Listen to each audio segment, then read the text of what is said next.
last stand, and I came to deliver. Been called a Clinton operative, a Russian, and a grifter. By libs, a Washington student debt, proud to be an intern, sucking up to pigs who get a tax cut in the midterms. You cut the ties but never heal the wrist burns. Capitalist shackles wrap and penetrate like ringworms around the necks of those whose deaths will not affect the king's purse or the coffers of the company the king serves, who manufacture mandated tinctures.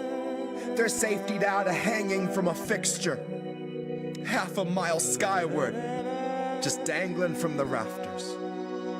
My grift is sobbing till I'm cackling with laughter. I guess I would have made a decent actor. I'd be great at crying on command until they cut plus 40 minutes after. When the director waves a hand, it ain't a rap, it's now a legal matter. Honey, my grift is weeping on a mic until I'm hacking up airstrike verses like it's bombs away and batter up. Swinging on these bigots, they keep killing us to fatten up. Kill the switch, eat the rich, I think they're finally fat enough. Grab your knife and fork, the world is yours, just say you've had enough. And if you're comfy, you could go ahead and laugh it up. Tell me how the most important vote I'll ever cast is like the choosing of a bus, in that it might not take you anywhere you want, but no one can deny the fact the bus is now no longer where it was. And that's the kind of progress we should celebrate and trust. Spoken like a kid who never took a bus. Spoken like a piece of shit that used some cash to mask his stink and truly thinks he's one of us. Spoken like a terminally unserious person who equates our cries for rights to mixed up orders from a server. It paints a privileged picture of what you would label urgent if the worst thing you've experienced in life has been the time your waiter accidentally brought a tray of gold flake scallop when you clearly ordered gold flake urchin.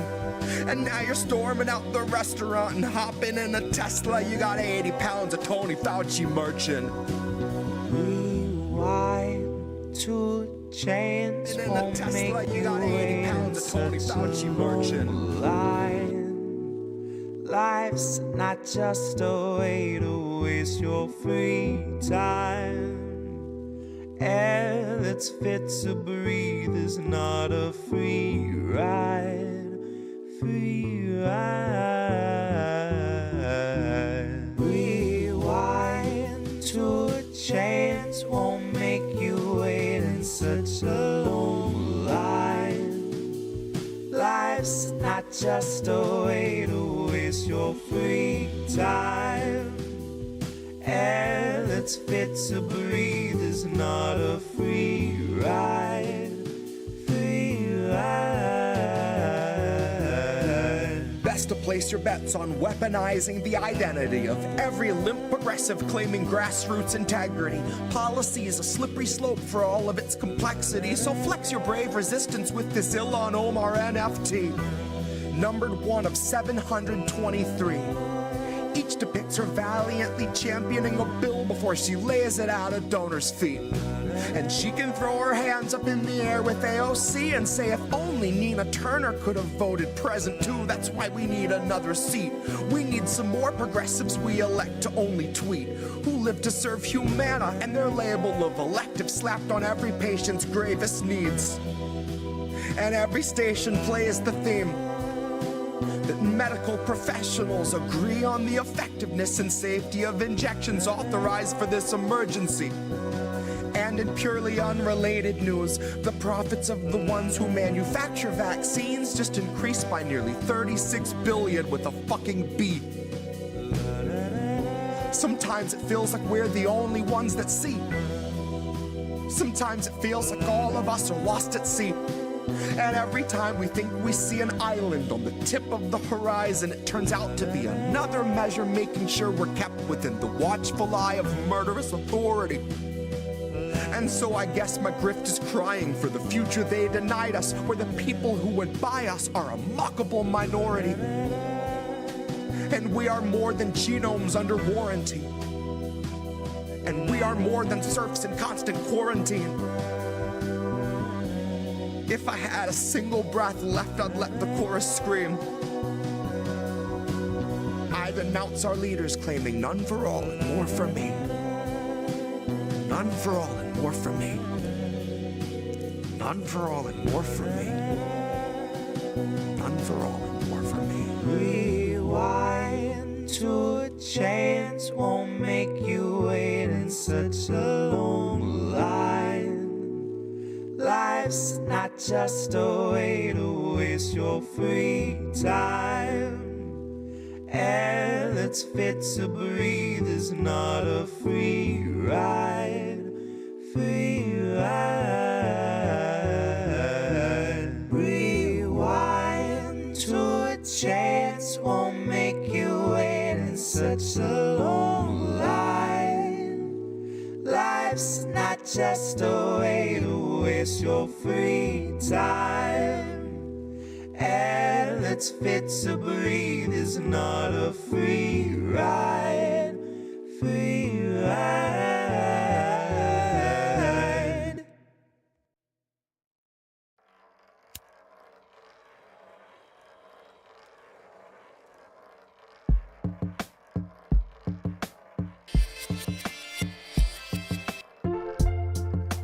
Told to come alone. Joe said if you vote for him, he'll abdicate his throne as the father of the crime bill, soul of Jim Crow.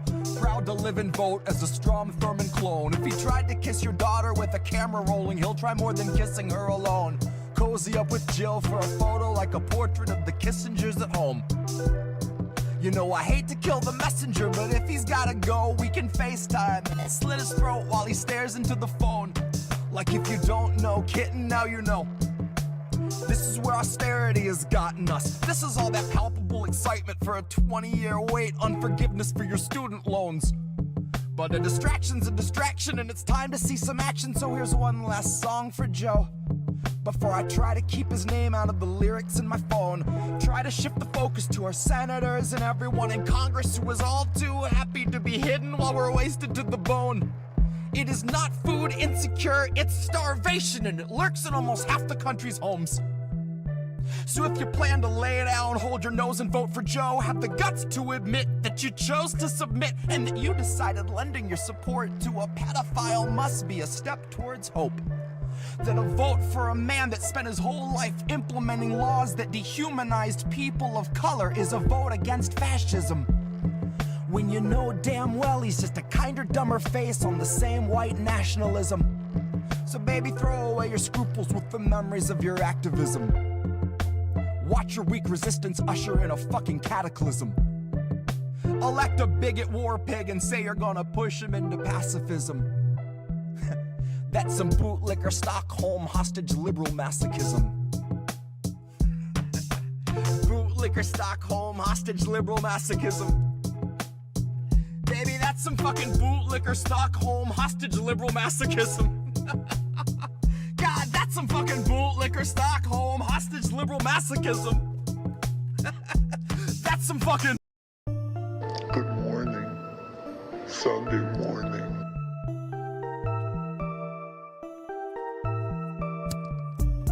Good morning, Sunday morning.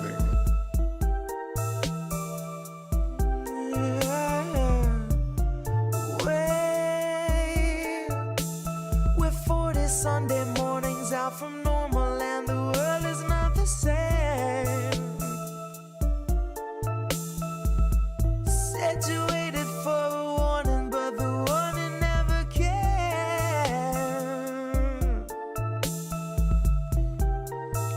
Don't shine a light in my face.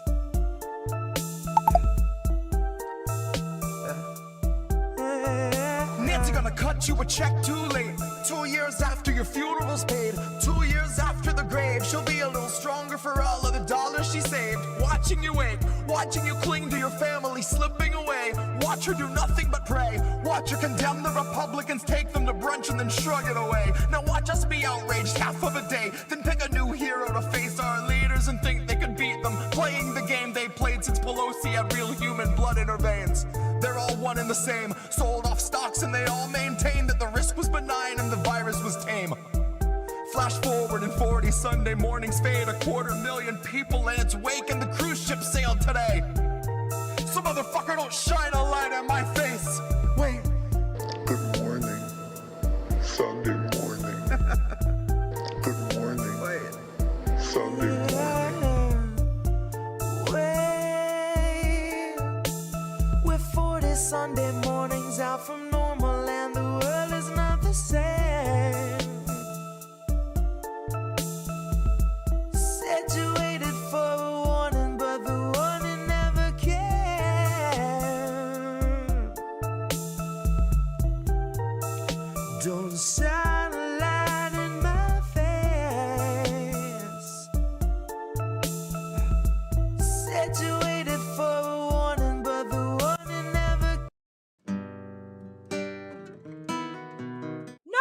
Indie Left. What is happening here? To check out independentleft.news. The Indie News Network. Indie Left News. Oh, hey, Indie Left. IndependentLeft.news. Great work. Indie Left News. IndependentLeft.news. Independent Left News. Shout out to Independent Left News. Shout out. Oh, what's up, Independent Left? Indie Friend show. Thank you, independentleft.news. The INN, Indie, you're wonderful. I think Indie was onto something. Independent News Network, Indie News. Yeah.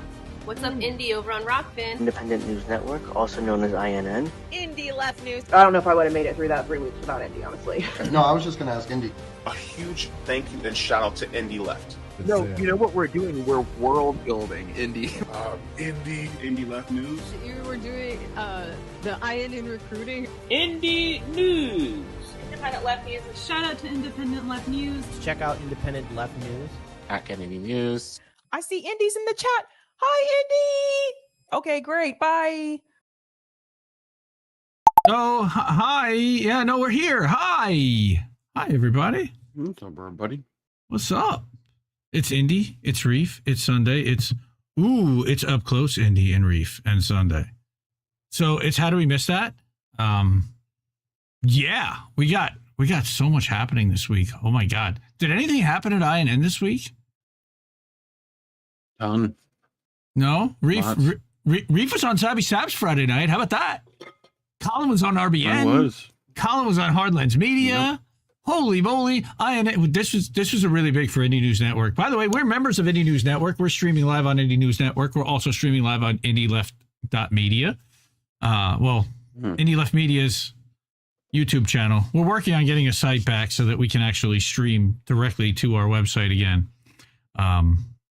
But yeah, we had a lot happen this week. So, Colin going on the squad thing and challenging Congress and challenging the squad there at their little fundraiser and having to pay $75. We're going to reimburse him for that for sure. INN will get him back.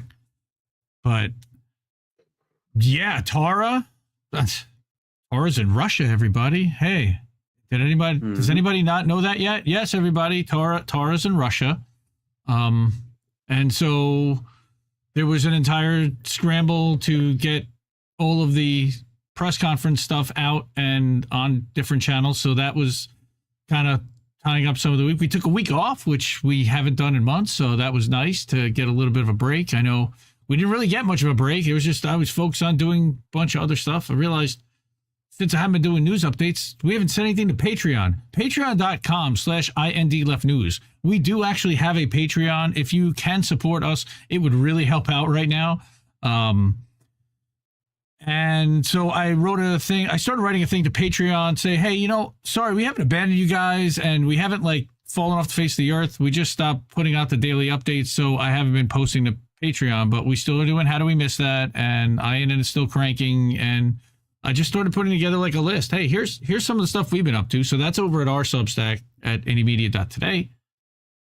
And then we've got the Indie News Network.substack.com. We put out a what's going on over at INN because there's been a lot. What's happening? Saturday night, last night, we launched Bitch with Comrade Misty, and most of you in the chat here were already there. But Bitch with Comrade Misty was a show that was on MCSC Network and on her channels for a while. Really excited to be able to, and honored to bring that back with her, for her, producing it, co-streaming it to INN, and you doing it through our restream and INN personnel and people, along with Sleepy Josh, kind of collaborating to pitch in and get this going again, because she needs an outlet to really bitch and interact with chat and share stuff on screen and talk about what's happening with Assange and share what's happening with rallies and organizing and her radio show and just vent and talk about Ohio and sports and kids and everything else. So I need to go to, I actually didn't bring up my little spiel that I usually say every week. So I do want to have that up. I'm just riffing right now. Let's log in here. Oh, what else did you do, Mr. Reed's been adding to the soundboard quite a bit, so you'll hear some new additions. Yeah. Who are these people? What? What? Is that Vin Diesel? No, Ari Shafir. That's right. I think I asked you that last time too. Who are these people? Mark Norman. Come on. You know. Come on, man. Pussy. But anyway, yeah, no, we did Stabby Stabs. I got to do that. Got to represent Tara. That was nice. We did Bitch with Comrade Misty. That was great. Yes. Wednesday we'll do an INN news as always. And stay tuned for after How Do We Miss That for boats. I know everyone sometimes forgets boats, but you know, we're gonna be launching. We're also going to launch another new show on Sunday. I'm sorry, on Thursday. That's another alternative angle with Chris. No crab, but just Chris. An alternative angle. It's yes, the alternative angle. That's right. Maybe we should call it the right. The AAA, the AAA, the AAA, the AAA and the AA, double A and the AAA. I don't know what's in that cup, but it's awfully dark. It looks like. Tea, chamomile. Okay. You know, real manly drink. Beaver doesn't care for Ari. I'm not a big Ari fan, but he is kind of funny. He's just loud and all right. So let me get to it. How do we miss that? Yes. Welcome everybody to How Do We Miss That? Woohoo! Okay, I hope I didn't peek out. Welcome everybody to How Do We Miss That? You did. How Do We Miss That is a show featuring articles written by independent journalists who expose corruption, cover workers' organizing, and environmental crises while challenging corporate establishment narratives and talking points. New episodes stream live Sunday nights, 10 p.m. Eastern on YouTube, Rumble, Twitch, Rockfin, Substack, Facebook, Telegram channels. We are live on Telegram. And the podcast is usually published within a couple days on Amazon, Apple, Google, Spotify, and more. I noticed that the Apple was actually not connected. It now is. So you can now go to Apple Podcasts and look up How Do We Miss That, and you'll find the 82 episodes that are synced. Co-host me, I'm Indy. I'm the founder and editor of Indie Media Today on Substack and the Indie Media Awards. And then I got this guy sitting next to me. That's Reef Breland. He is, thank you, INN's technical director, co-host of INN News, and we are both hosts and co-founders of INN, Indie News Network, a collaborative family of independent content creators. And you can find all of our channels on indienews.network. Please make sure to like this stream, share the link, subscribe to our channel, all the platforms you watch and listen. Like I just said, I listed a whole bunch of them there. You can give us 5-star rating, please, wherever you can on the podcast. Hook us up on the Patreon and on the Substack if you can. I don't want to paywall anything. I really don't, and we've never done that. I am considering creating some premium content, and either whether that's for INN, for Indie Left, I've always wanted to give everything away for free. It's getting to a point where I don't know if we can continue to do that unless I get some signups, and we haven't gotten any in a while. So thank you, everybody. Look, just share, get the word out. I know everybody does, so thank you. We do have a bunch of really good stories, including a couple that broke within the last day, and I had to update the slideshow. Assange news, huge. So we'll see what happens there. But I say let's get to it. Bam. There we go. Check out that badass thumbnail. That's actually a Canva template. Indy versus Reef. That's literally what my daughter said. When I showed her this, I'm like, hey, honey, check this out. Oh, it's Indy versus Reef. They're 7. Choose your fighter. No, it's Indy and Reef. And like, it's no thumbnail that we've ever done for the show has showcased that there's another guy on this show. So it's like, there's actually 2 of us here. So that's a thumbnail. That's our new generic thumbnail. We'll probably use this more often because it doesn't have an episode number or anything. I like it. It's badass. All right. Yep. First story. Mini truck. That's a thing his uncle. That's an inside joke from Reef's uncle that whenever he gets something new and he can't stop talking about it, he wants to see my new truck. So our first story is an interesting one that I have some feelings about, and I'm not just going to read this story. We got some things to say about this. So we love Brett Wilkins and we love Common Dreams. Let's start out by saying that is between the 2 of them, they're double Indie Media Award honorees. But I will also preface this by saying that I'm not so crazy about what happened here. So, with an HQ walkout, Amazon workers say hell no to climate failures and a return to office mandate. Oh, okay. You've got me intrigued. Ooh, mandates. Tell me what's going on here. Everyone right? knows mandates. Right. So, as we said, this is Brett Wilkins and Common Dreams. I'd like to showcase that. More than 1,000 corporate workers and allies rallied outside the e-commerce giant's Seattle headquarters on Wednesday to protest the company's return to work policy and what they called its failure to fulfill its climate pledge, which is awesome. I'm glad that they're protesting, but sign and chant slogans during Seattle lunchtime rally. They walked out at lunchtime, which was organized by Amazon Employees for Climate Justice and Amazon's remote advocacy group, included Amazon Strive Harder and Stop Greenwashing and Hell No RTO, which is a rebuke of a mandate from Amazon CEO Andy Jassy to a return to the office. Well, screw you guys, I'm going home. See, that's one of those new great sound bites. At least 3 days per week, they have to be in the office. Amazon employees. Quote, morale's the lowest that I've seen since I've been working here, said one anonymous Seattle-based employee who didn't want to be named because they've worked for the company since 2020. Now, this is Wired, and Wired has done some really questionable reporting. They did a tongue bathing of Mayo Pete recently, but I just thought that this was kind of funny that he quoted Wired. But this year, Amazon did terminate 27,000 workers. Layoffs that have mirrored cost-cutting sackings at other tech companies that overhired during COVID. At least hundreds of other Amazon corporate employees and their supporters took place in similar demonstrations outside company offices around the nation on Wednesday, according to reports. Now, I did not see any of those reports on Twitter, but okay, I'm glad again to hear that that's happening. But it's just kind of funny. Why? Today, it looks like it might be the start of a new chapter in Amazon's history when tech workers coming out of the pandemic stood up and said, we want to say in this company and the direction of this company. And that's what a former corporate employee and co-founder of Amazon Employees for Climate Justice told the AP. Red flag number. Oh, yep. How many? So you got Wired in the AP. All right. Yep. Amazon spokesman Brad Glasser told Wired, so now you've got the mouthpiece. We're always listening and we'll continue to do so, but we're happy with how the first month of having more people back in the office has been. Of course. There's more energy, collaborations, and connections happening, and we've heard from lots of employees in the businesses that surround our offices.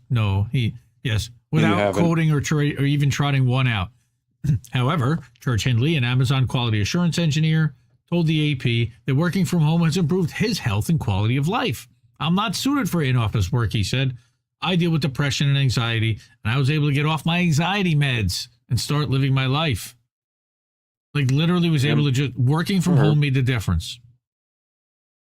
And Pamela Hayter, which is kind of funny, she started the remote advocacy internal Slack channel, which now has 33,000 members. Internal Slack channel. That's only inside, available to Amazon employees at Slack. 33,000 members advocating for remote work.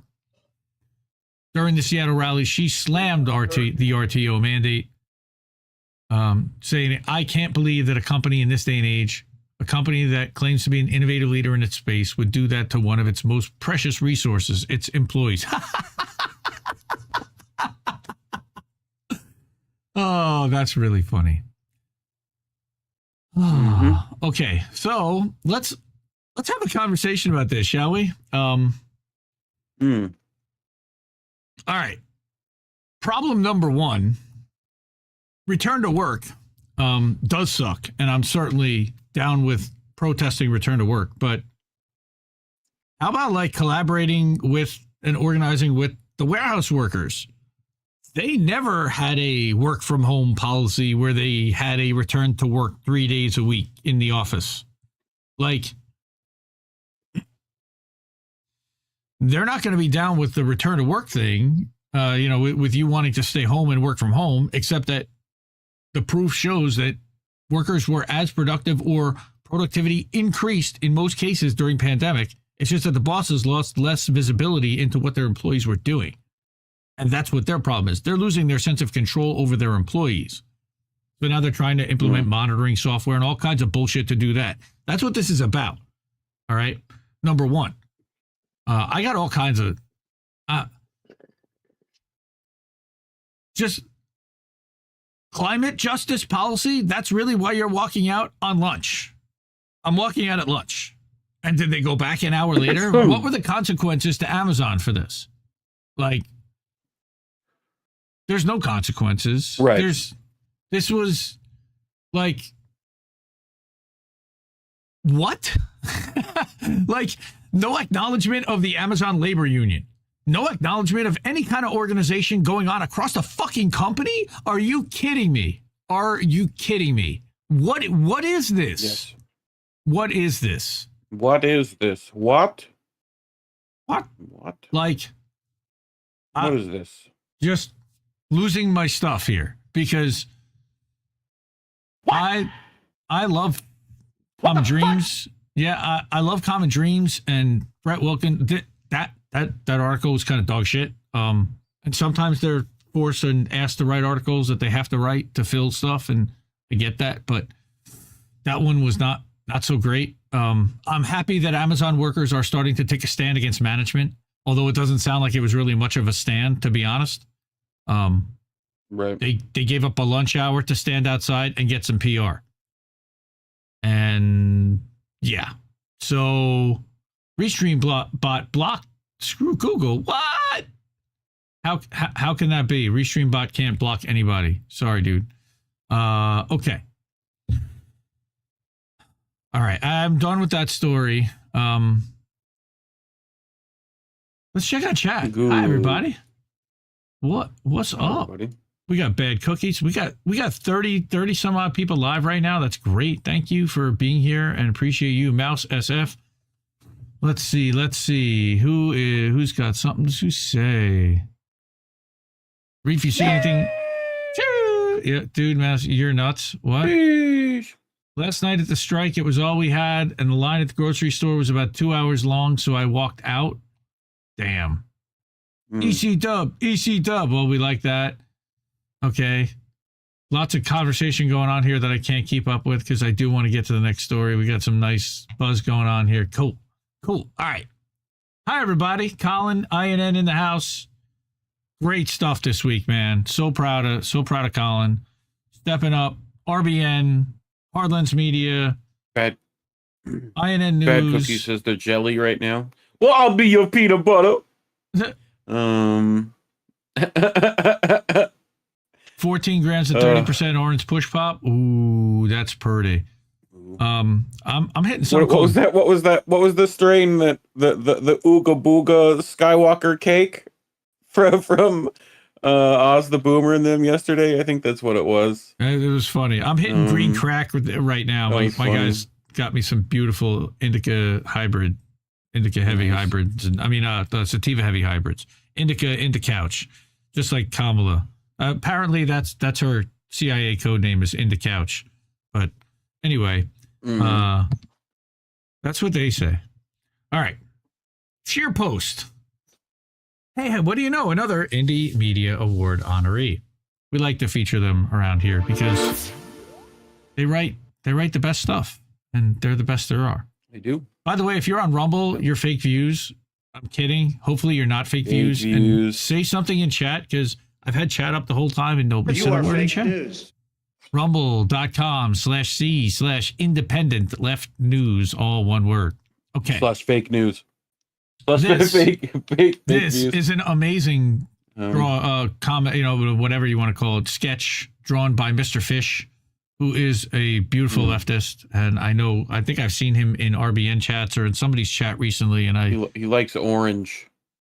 It's actually red, but it looks orange there, but it's a bloody orangey red. And the reason why is because Chris Hedges wrote an article called "The Democratic Party's Crucifixion of Matt Taibbi," and I can't, agree more with him. This is, Chris Hedges doesn't write short articles, but this is one of his short articles. Reese gonna hate me about that. But I thought that this one also, like all the ones that we cover, are important.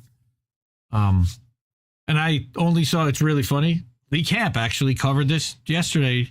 I saw that he did a thing about Chris Hedges and Matt Taibbi. I'm like, God damn, is this guy looking at our show notes? Does he have access to our Google Drive or something? Because it feels like we do a lot of the same stuff. And shout out to Lee Camp. I know he was on Sabby Sabs earlier today, so go check that out. Chris Hedges, the Democratic Party's crucifixion of Matt Taibbi.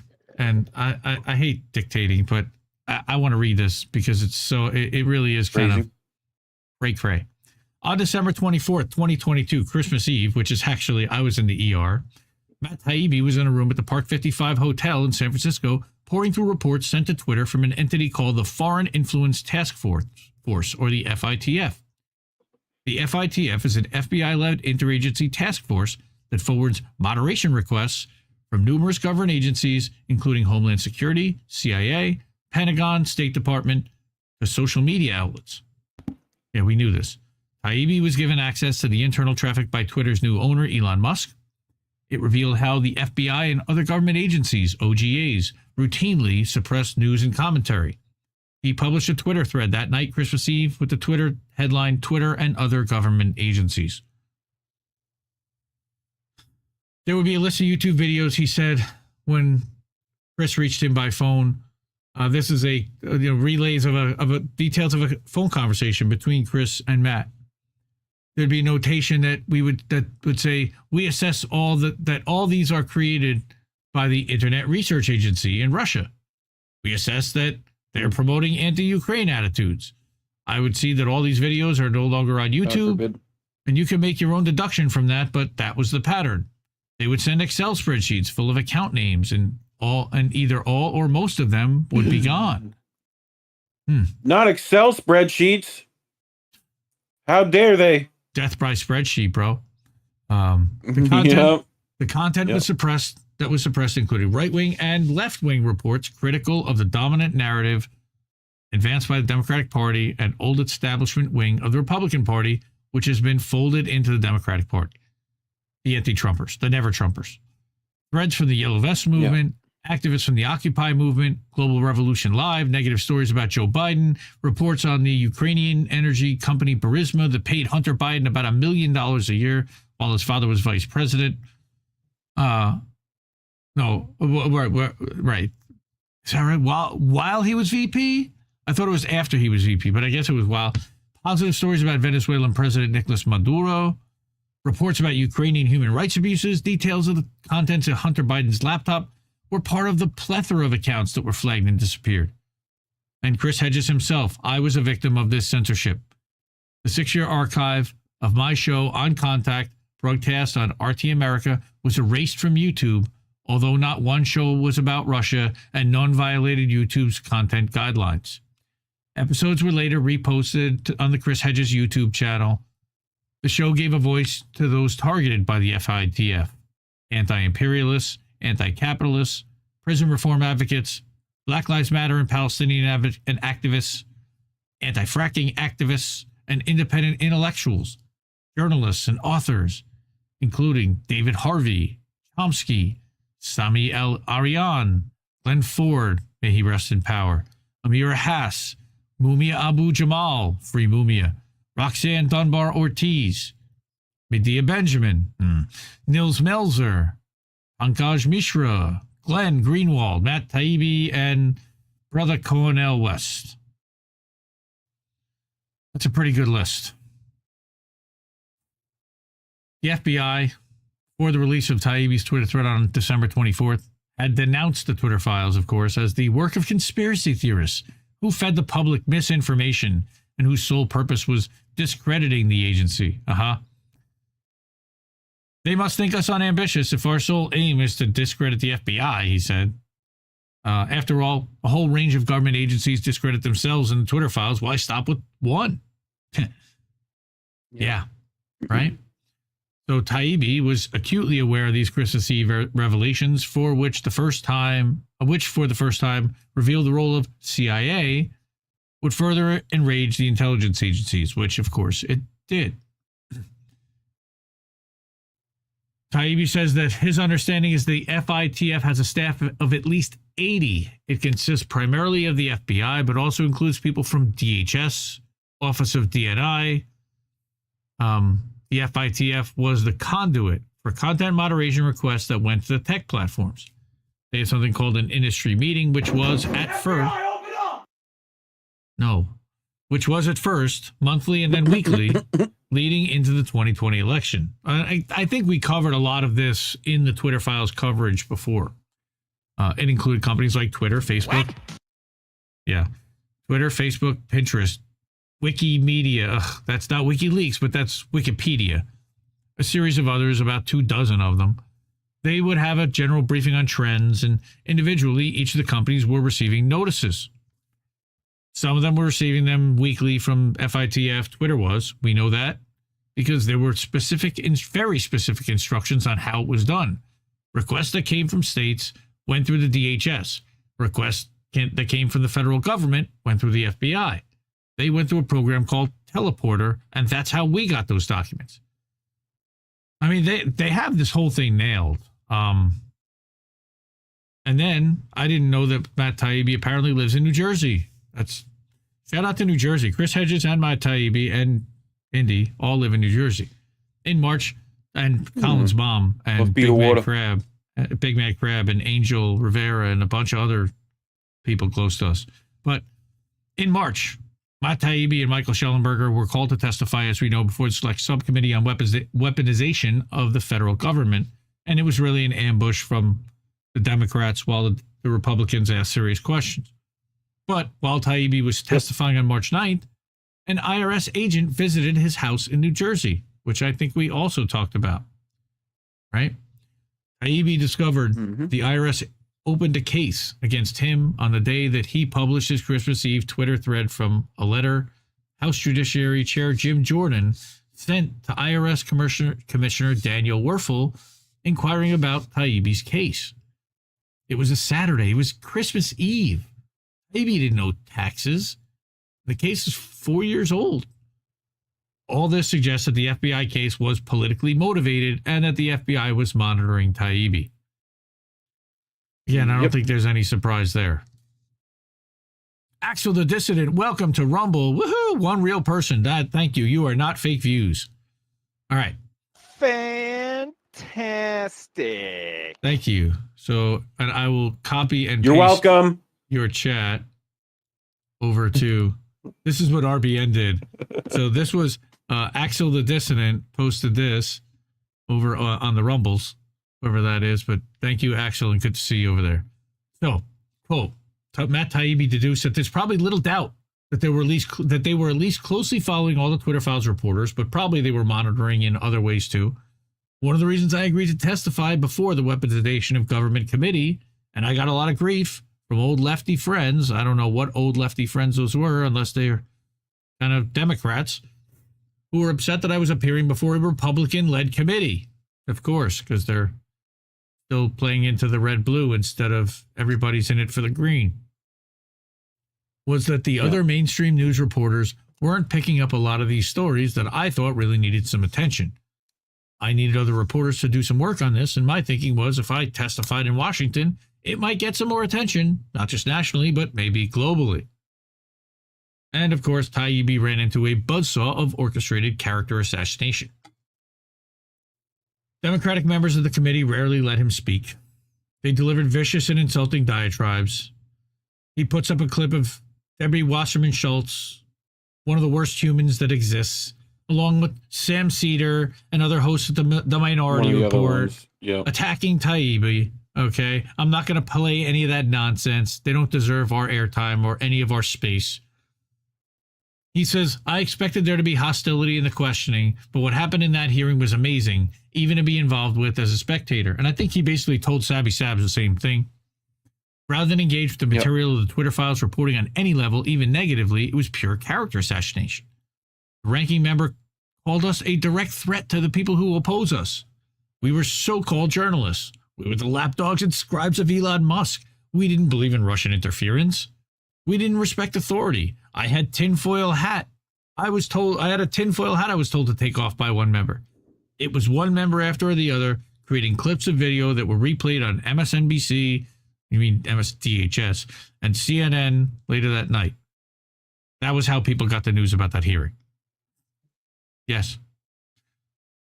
We grew up in an atmosphere where the Democrats were always the champions of free speech. Yes, they used to be. More so than the Republicans through the 70s, 80s, 90s, even the early 2000s. Suddenly on this issue, it was wall-to-wall hostility. There wasn't a Dennis Kucinich or Bernie Sanders type. Bernie Sanders type who stands out from the crowd. Because guess what?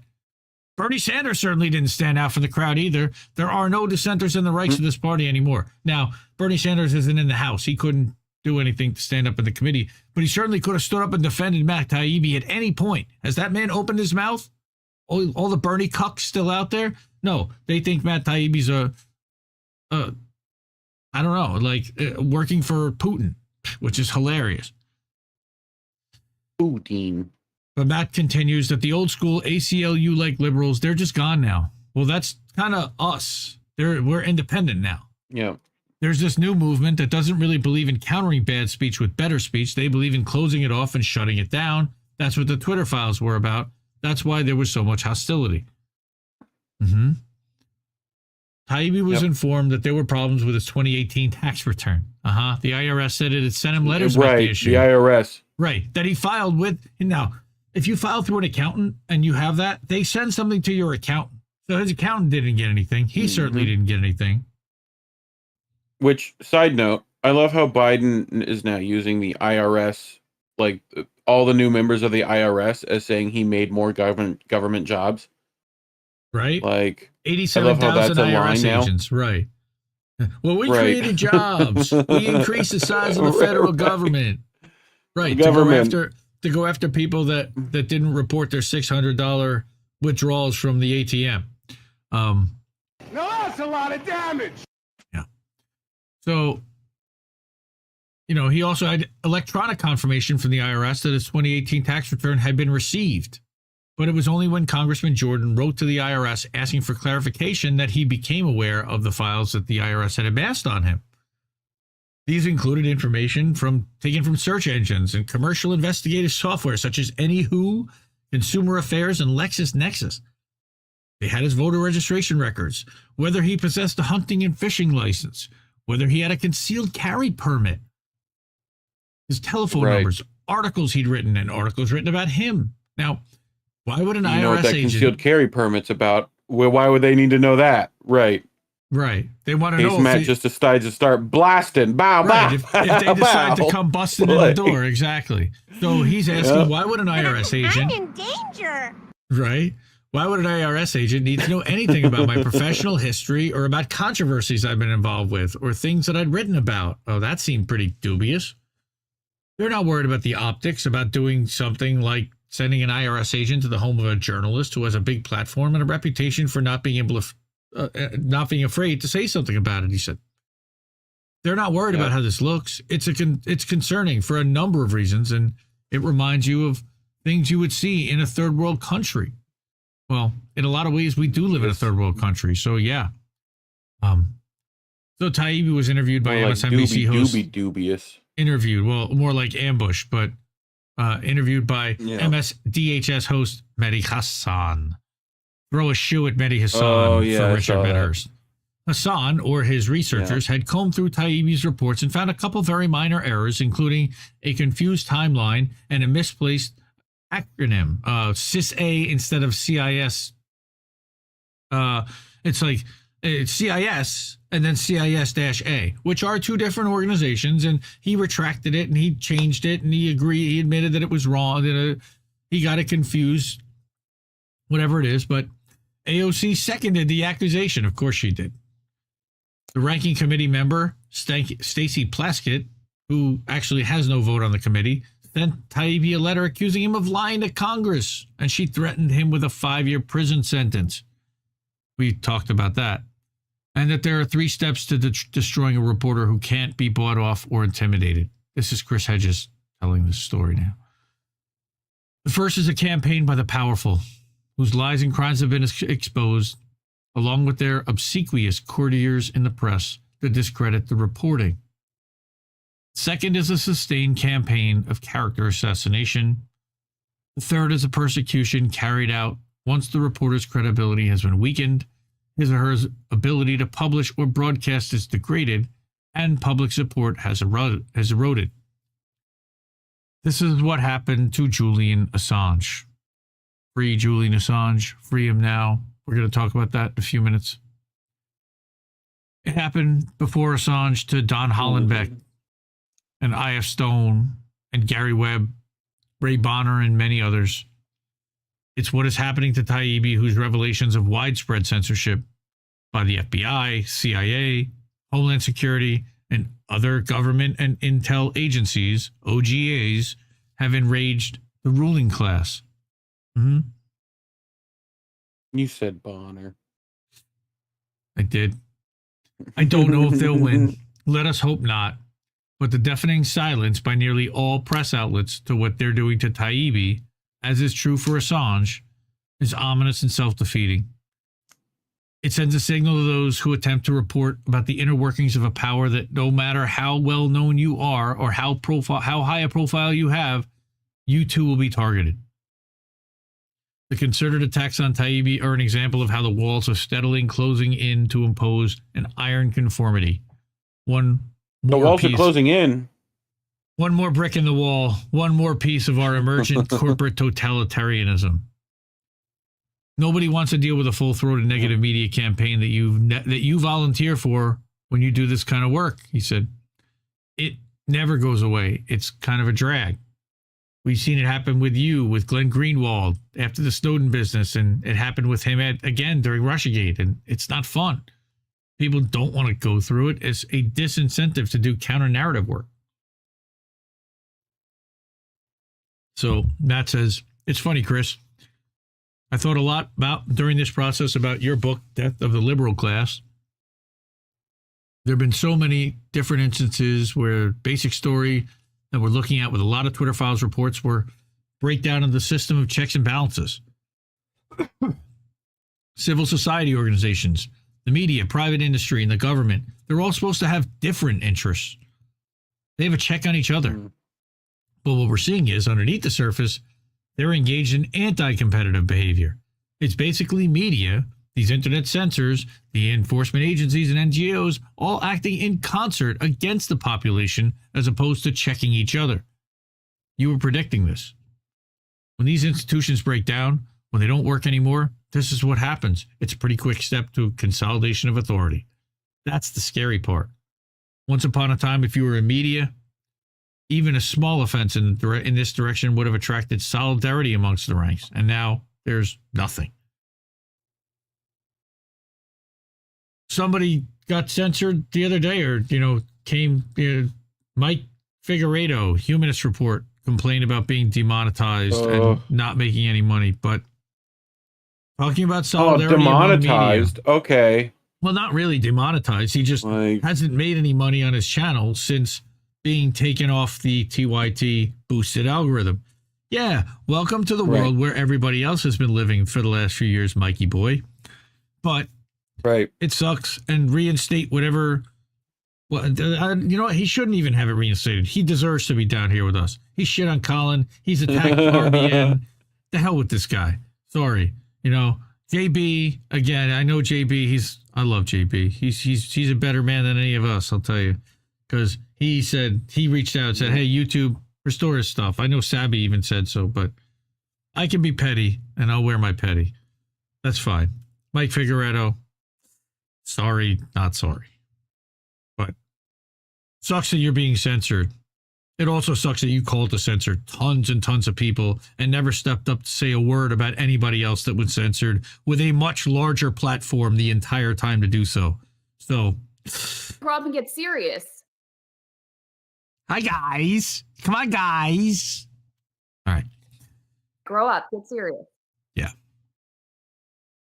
So Matt decried the role that major media organizations played in hunting down Jack Teixeira, National Guard technology support staffer who posted classified documents online. Okay, Chris. Instead of reporting on the contents of big intel leaks, the Washington Post and New York Times worked with Bellingcat to deliver this suspect to the authorities. This is a new role for the media. It's a big shift in how the press thinks of itself. It doesn't see itself as something separate from the government or law enforcement. It sees itself as on the same side because it's whatever's going to get them the story. Yep. There were probably a lot of people who were frightened by the spectacle and rise of Donald Trump, he said. They were told over and over and over again. Yes, well, they will definitely be rude. They are told over and over and over again that this was a Christian nationalist neo-fascist movement. There are elements of that for sure, but there's real truth to that. But in response to it, they became exactly the thing they were telling everybody they were fighting against. By the time people wake up, it might be a bit too late, which is unfortunate. And that's Taibbi saying that. And here's Chris Hedges. A dedicated ruling class, which has disemboweled the nation for its corporate masters and whose primary mission is the perpetuation of permanent war, has no intention of carrying out reform. It will permit an exchange of ideas or allow its critics a platform. It will not permit an exchange of ideas or allow its critics a platform. It knows it is hated. It doesn't care. It fears the rise of neo-fascists. Its defunctions and corruption have spawned. It seeks to perpetuate itself only through fear. Fear of what will replace it. Oh my God, have you seen the other guy? That's basically the Democrats' campaign. That is all it has to offer to a demoralized citizenry. Constitutional guarantees of free speech and the right to privacy are noisome impediments to its tenuous grip on power. These constitutional rights have effectively been abolished. What the Twitter files revealed is that massive government blacklists and the craven acquiescence of media platforms to marginalize and ban individuals and groups on these blacklists. Taibbi, not surprisingly, is also being targeted by the totalitarian machine that he exposed.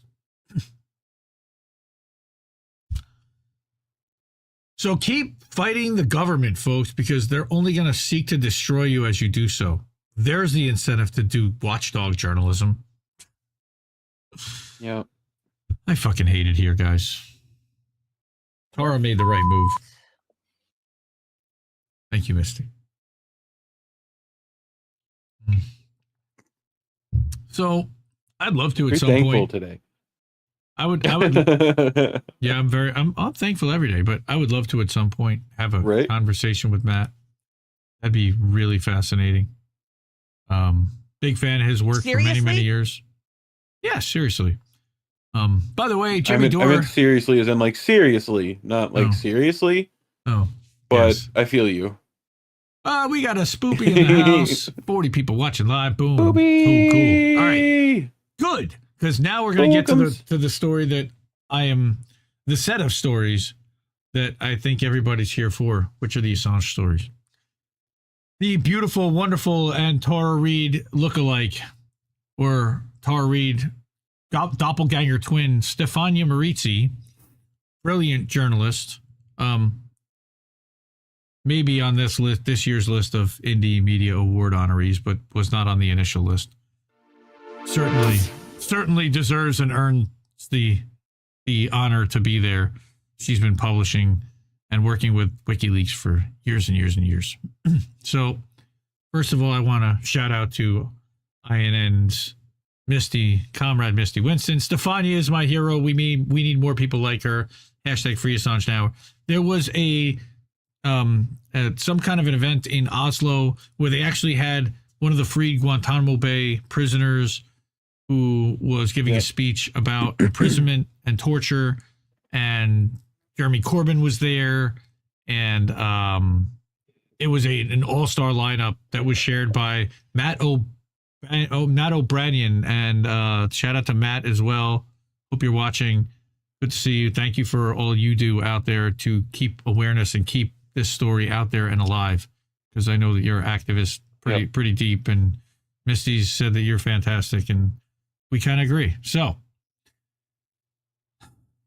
judge orders the Crown Prosecution Service to come clean about the destruction of key documents on Julian Assange. Now it's really starting to come out, folks. It's like years later. There's a lot of pressure to free him. The Biden administration is now kind of under orders. They're the third administration now to be pushing this. WikiLeaks. So after years of running up against a brick wall, the first crack has appeared with the latest ruling on Stefania's FOIA case issued by Judge O'Connor. In addition to the ruling, British Labour MP John McDonnell has just obtained new info for the Crown Prosecution Service. McDonnell is calling for an independent inquiry into the CPS's role in the Assange case. That's big. That's a Labour member of Parliament. Like, what? Yep. For the last 6 years, they've rejected all of our attempts to shed light on the destruction of key documents in the Assange case, even though the emails were deleted when the high-profile controversial case was still ongoing. Amazing. But now the British authorities at the CPS have to come clean. They must declare whether they hold any information as to when, how, and why that documentation was deleted. And if they do hold it, they must either release it to us or clarify the grounds for their refusal.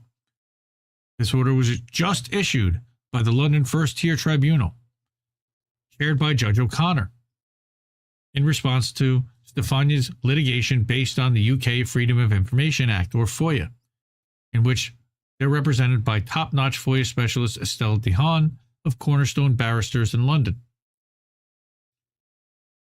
Wow, that's like earthquake stuff.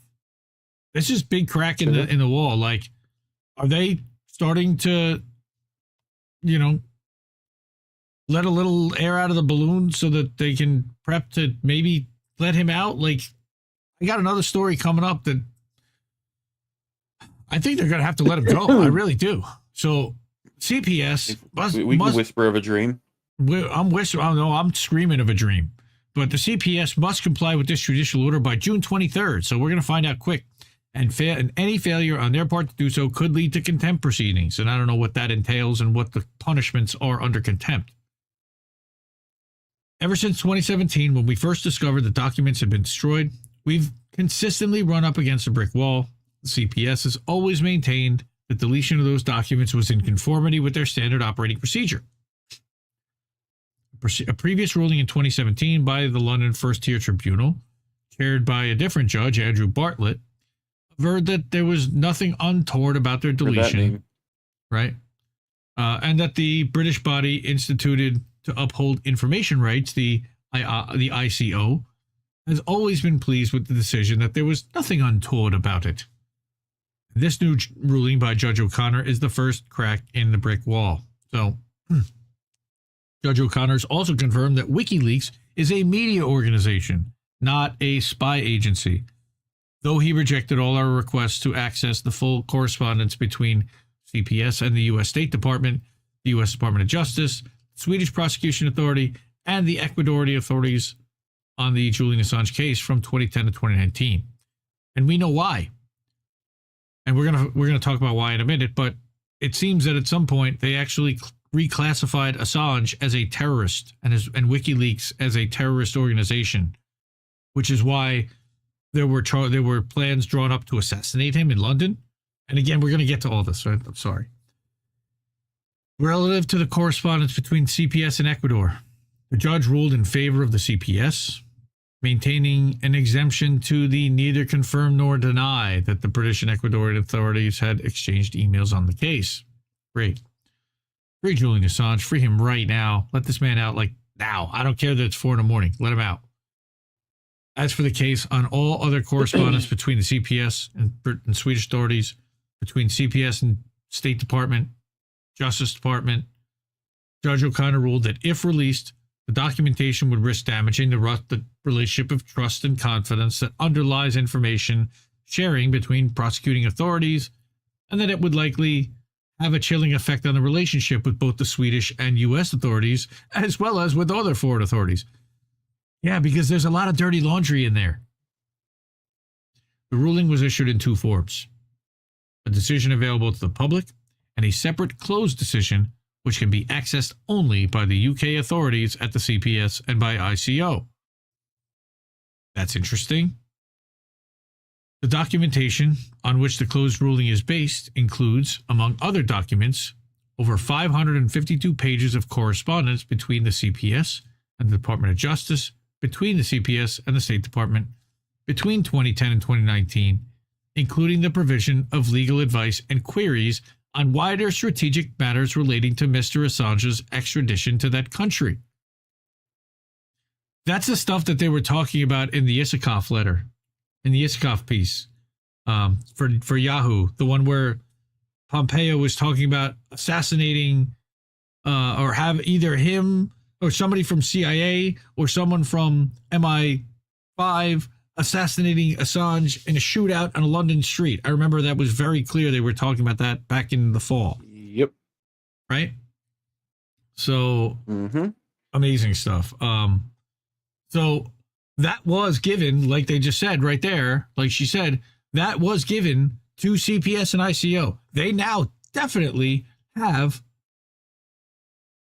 or have to reveal those 552 pages of correspondence. We know they exist. I would like to know what's in that correspondence too. So this correspondence is part of the documentation which we've been requesting under FOIA for years and which has always been denied to us, and yet accessing it would be crucial as British authorities are assisting the U.S. government in extraditing a journalist for revealing war crimes and torture as if he was a mafia boss or drug dealer, and jailing him as if he were a terrorist. I love how you literally to your coffee. Coffee.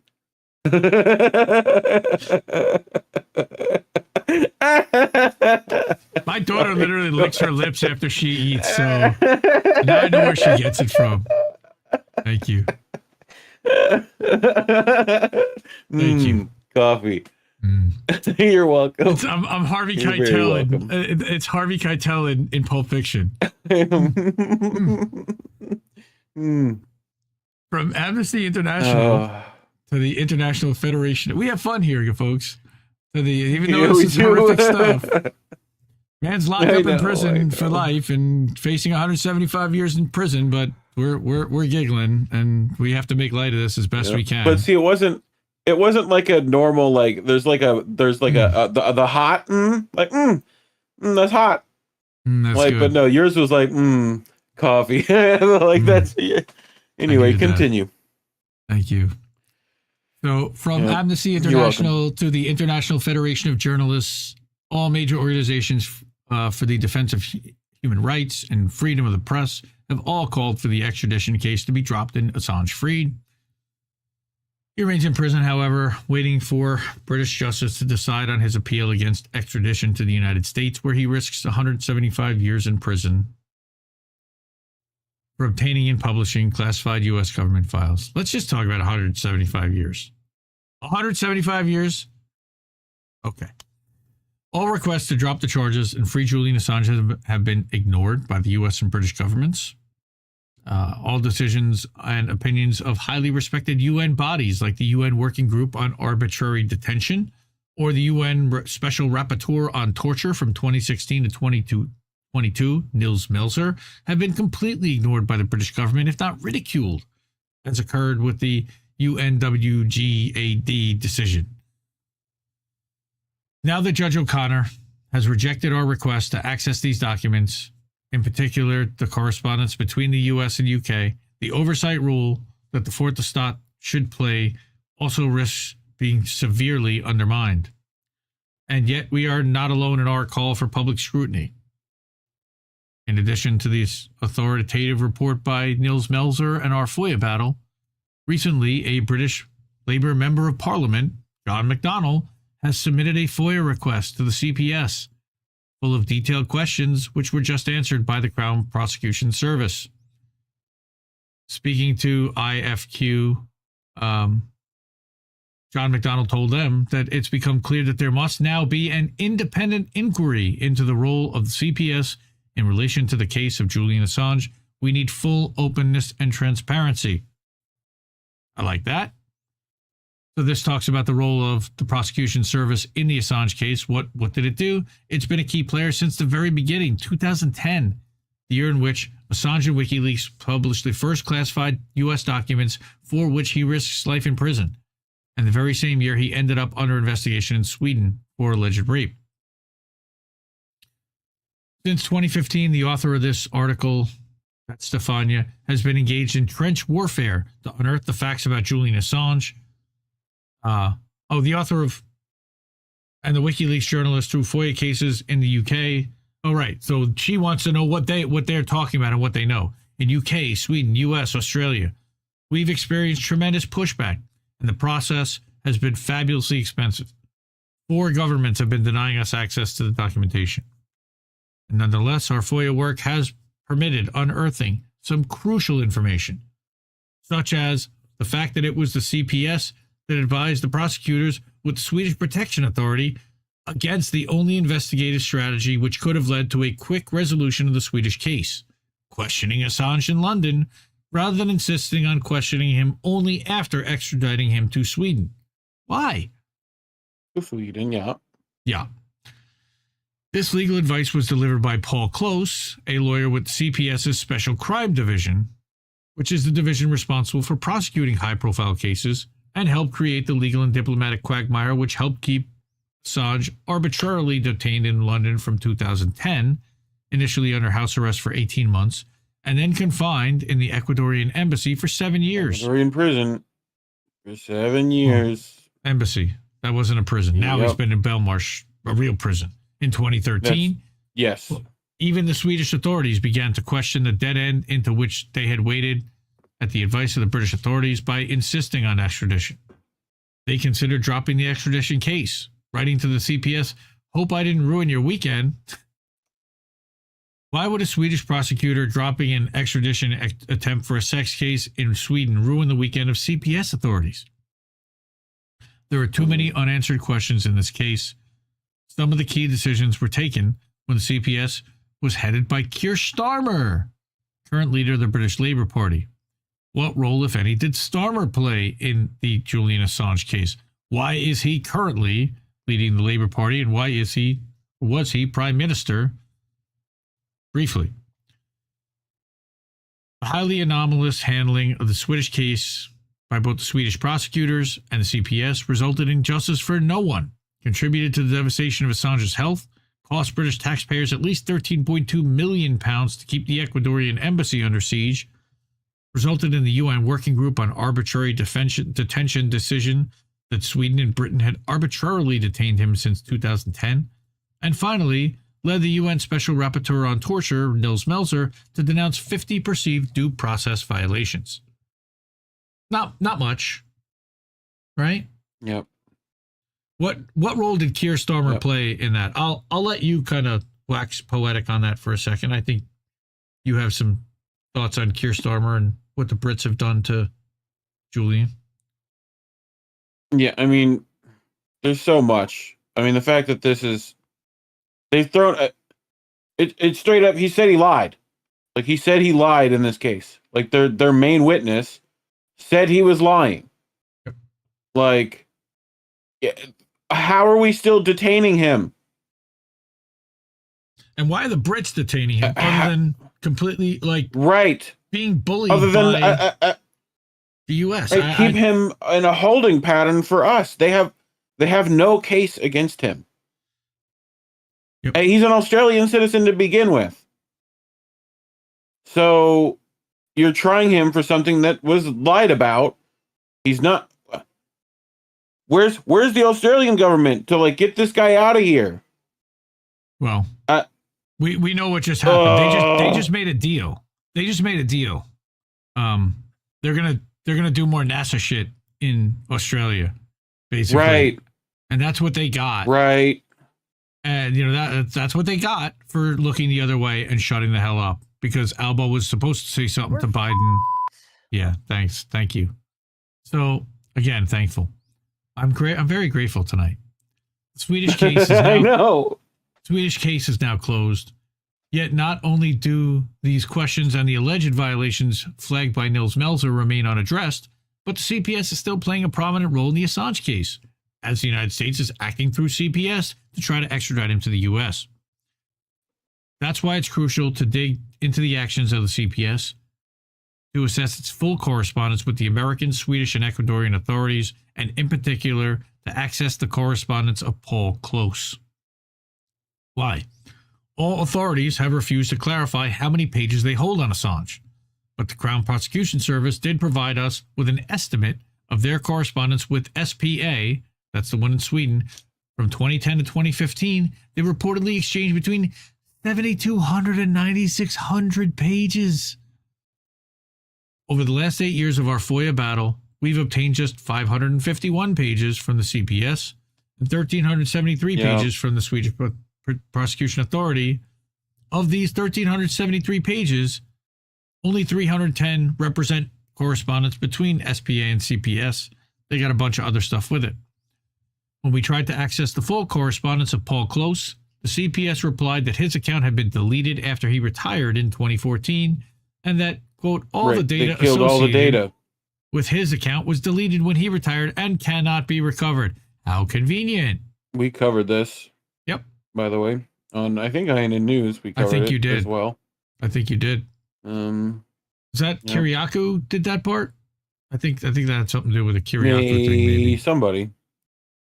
Sweden also destroyed a substantial part of the documentation on the case, including an email from the FBI dated March 2017, when we know the CIA was formulating plans to kidnap or kill Julian Assange. We discovered this fact only last February, and only because the Crown Prosecution Service disclosed this information about their Swedish colleagues to us after we tried to obtain these documents from Sweden for years to no avail. To this day, the Swedish authorities have not provided us with any explanation as to why key documents were destroyed, or when and how, and on whose instructions. All of our attempts to shed light on the matter through litigation have failed. Not surprised. Why were key documents destroyed by CPS? It's probably the key question. They've always maintained there was nothing unusual about the deletion of his account. It was deleted 3 months after he retired in 2014, and at that point, Keir Starmer was no longer even director of prosecution at CPS.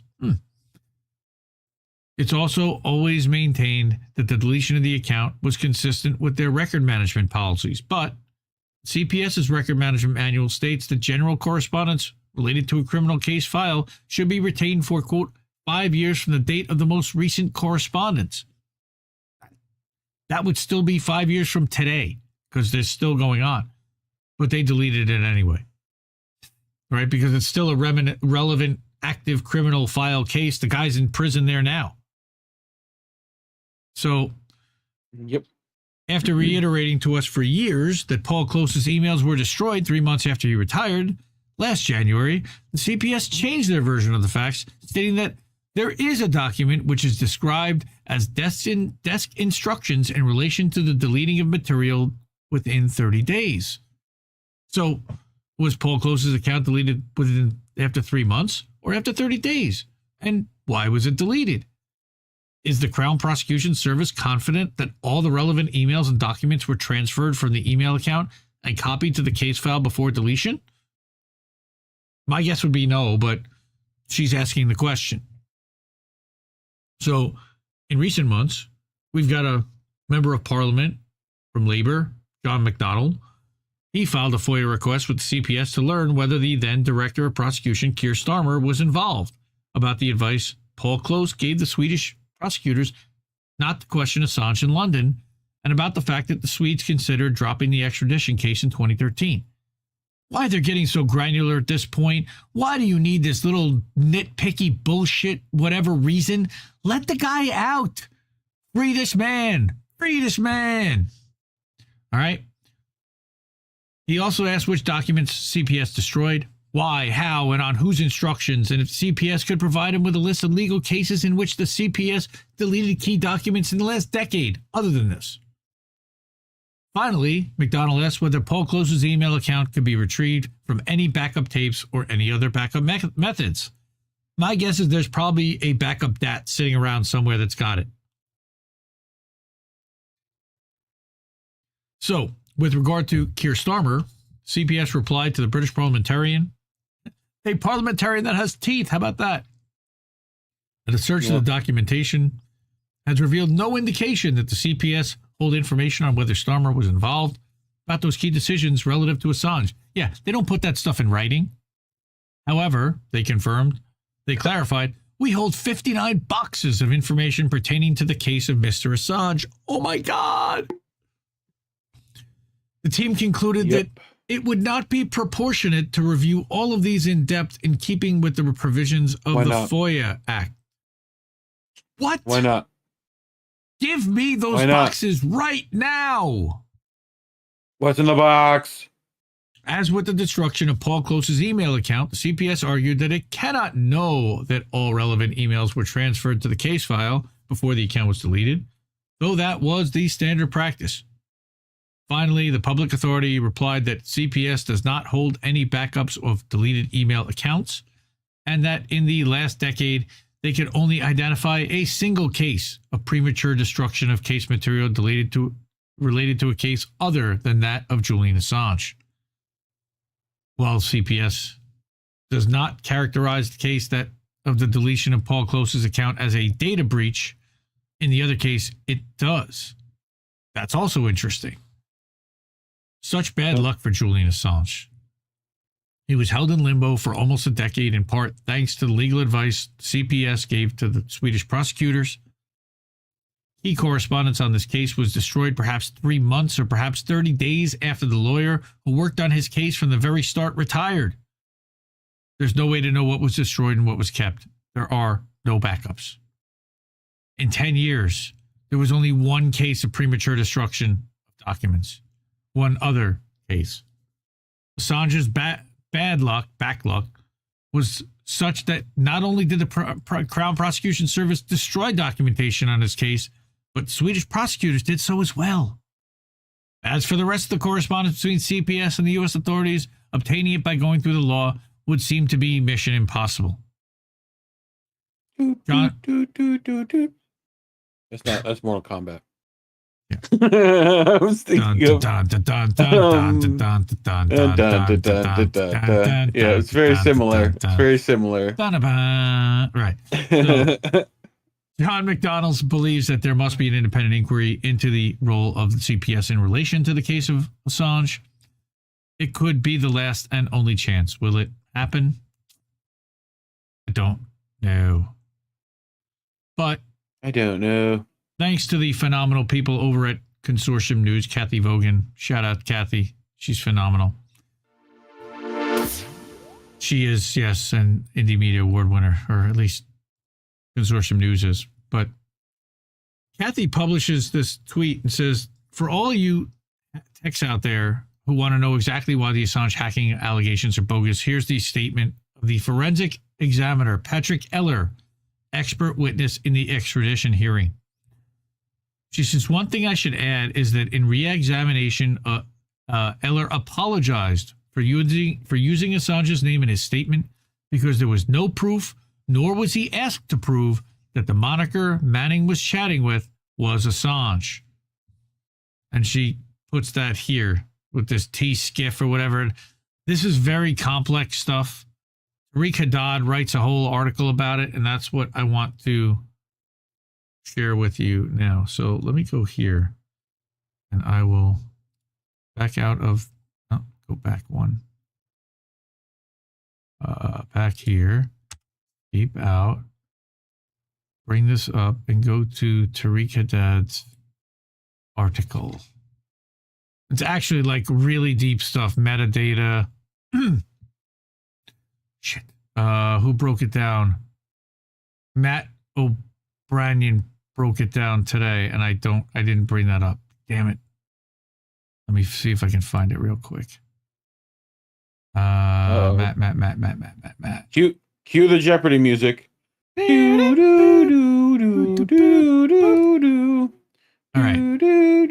Read me some chats. Oh boy. I put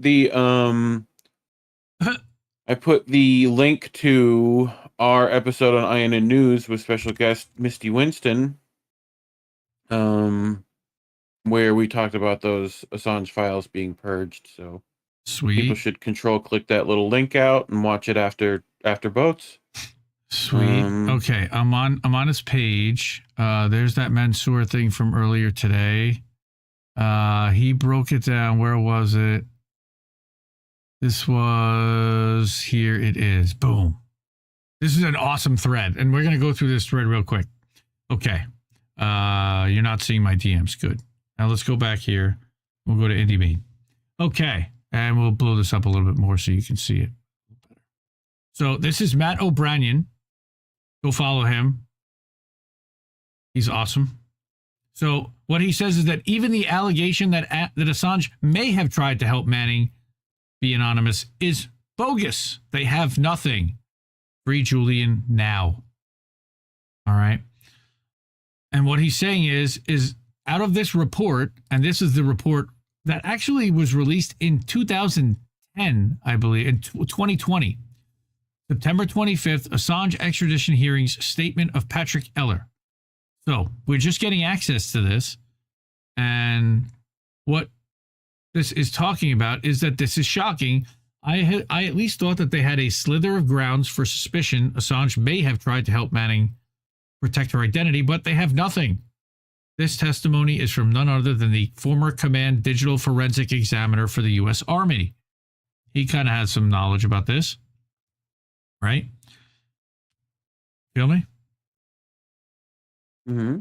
This expert testimony debunks the theory that Assange provided any assistance to Manning and strong evidence for an alternative explanation. Chiefly, Manning had... Yeah, but that Manning had already leaked most of the documents before the Jabber chat alleged to be with Assange even happened. Oh, great. So he just collected all of it. Mm-hmm. Cool. It was already out there and public. The hash Manning allegedly asked someone on this Jabber for help to crack would not have given her access to more material or even anonymous access to any material. Evidence is strong that she instead wanted it for reinstalling software after computers were re-imaged. More on her motive of cracking a hash only to reinstall programs after re-imaging. Others testified during her trial that she was asked to help reinstall software that was not approved but was deemed useful by her colleagues. And I read this earlier, so what a shock. Once again, key evidence was destroyed that would have helped to prove this alternative, despite specifically being requested by the defense team. So what you see is, again, a pattern of evidence being destroyed regularly. So to summarize, there is not a shred of evidence that Julian played any active part in the Manning leaking. Evidence to the contrary exists, and the key evidence was destroyed. This testimony was provided by the former Command Digital Forensic Examiner for the U.S. Army, of all people, where he says that he served for 20 years in the U.S. Army, during which time he held positions of the role of criminal investigator and supervisor of investigations relating to digital evidence in particular. From 2012 until 2019, he was the Command Digital Forensic Examiner and was responsible for all administrative, inspection, and oversight functions within a digital forensic program, which included more than 80 forensic examiners at U.S. Army Criminal Investigation Command Headquarters in Quantico. This is the guy who testified that there's no way Assange could have performed any part of the hacking because all the material was already out there and Manning already had it before she contacted Julian Assange. That's what this is. So, again, why is the FBI not dropping the hacking case? Or not the Justice Department, not the FBI, sorry. So that's because next. He did that hack that one time. Just that one time. Right. So that's next. You know. So we've got this tweet from Kathy. Then Kristen, who is running WikiLeaks in Julian's absence, posted this tweet. And we're going to talk a little bit about the FBI reopening the investigation into Julian. I think that we're going to probably glaze over that pretty quickly because there is that new thing that happened with El Pais today from the Spanish newspaper that I really want to get to. But DOJ's failed mission. Not even a serial fraudster and sex offender Thorasen could be relied on as star witness. Persons previously hostile to Julian even refused to take his place. Now, will they try to enlist astrologers and fortune tellers? The attempt to put legal cosmetics on the prosecution of Julian is becoming more pathetic by the day. Let's just stop this cruel farce and free Assange now. So they've subpoenaed some FBI agent named O'Hagan, and we have a little bit to talk about with O'Hagan. Now, there was a thread, I noticed a quote tweet by Jara Parilla, who then writes this thread that's really fascinating. Oh my God, I just noticed that the cops who went to question Andrew O'Hagan were from Counter-Terrorism Command.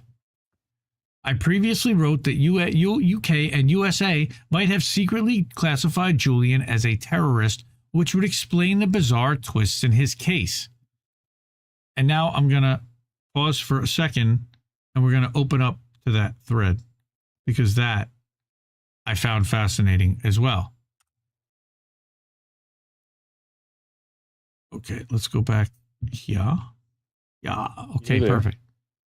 Beautiful. Okay. Here's the article I wrote for Michael Westbiz 2 years ago, looking at all the evidence suggesting article I wrote, right, that Julian had been secretly classified as a terrorist, and that's right here, and it was right there. Is it now cool and normal for UK anti-terror cops to deliver interview requests for the FBI? That's Australian, by the way.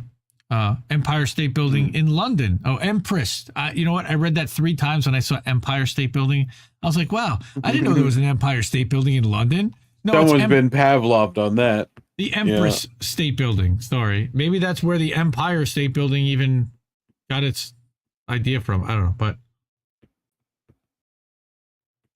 so here there were the key considerations in why they had classified Julian a terrorist secretly were the major stories disappearing from the media about Siggy, about the CIA assassination plans, about the CPS emails, etc., which we just talked about, the lack of due process in legal cases, the fact that Biden called Assange a high-tech terrorist, the U.S. government designating WikiLeaks a non-state hostile intelligence service, plus refusal to release FOIA docs in UK, USA, Sweden, Australia, exactly what Stefania was talking about, and the UC global cases, which had stalled in Spain, but now we've got a little break.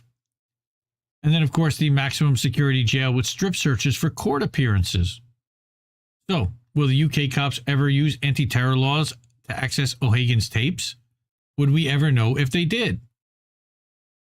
Well, in 2017, Mike Pompeo called WikiLeaks a non-state hostile intelligence service after often abetted by state actors like Russia. Russia. Right. Labeling Assange a terrorist would help legalize the CIA assassination plans, and UK agreed to assist EJ by shooting plane tires. Right? Who says, we have to recognize that we can no longer allow Assange and his colleagues the latitude to use free speech values against us. To give them the space to crush us with misappropriated secrets is a perversion of what our great Constitution stands for. Misappropriated secrets. To crush us with... Okay. Fuck you, Mike Pompeo. With the truths that they got that we didn't want them to get. That's what that... Okay. So, now he says that, update, I am reliably informed that a mutual legal assistance request might well be delivered by UK counterterrorism police in this strange new post-9/11 world we inhabit. Still, I will leave this thread up as I find it all very strange indeed. Strange is the least we can say about that. Yep. All right, so finally... Stranger things indeed. Let's go back. Strange days indeed. Let's talk about O'Hagan for 1 second. This guy, and we're going to rely on Craig Murray for this one. Craig says in a response to someone who is supporting O'Hagan, and this was from 2017, a comment under one of his articles, that O'Hagan is a deeply unpleasant establishment shill. He is wall-to-wall on the BBC lately. During the election campaign, he was given an amazing, uninterrupted 10-minute monologue of the R4 Today program for a piece on how the government now needs to employ tens of thousands of censors in battalions for real-time censorship of the internet. Yes, really, I'm not making it up. And considering that BBC just came out with Verify this week, this is also relevant. O'Hagan received £100,000 from Canongate to ghostwrite Assange's autobiography. £50,000 was due to be passed on to Assange after being given all the documentary materials by Julian. O'Hagan decided to renounce the deal and keep all the cash by himself by doing it without Assange, keeping the documentary material. A very, very nasty person. Not cool. So that's who they're now trying to get the records from about his material that Assange had provided him. Right. The guy who essentially threw him under the bus. Yep. And then we get to what I woke up to this morning, which was this story about UC Global that Misty shared from El Pais. So it's pretty unbelievable, but you could read here, more than 250 extra gigabytes of files related to the surveillance of the founder. What? Huh? And then we also have Tareq Haddad, who had written a thing about the 2020 release that we talked about earlier, that Matt commented on as well, that Kathy had shared. Now we also have him commenting on this El Pais piece. He's written up a report, including his own original reporting on the matter. This is required reading in his opinion, and I would agree because it was really good. So let's go back there. Let's go back here. Let's go to Tareq Haddad's article and let's check out what he's talking about.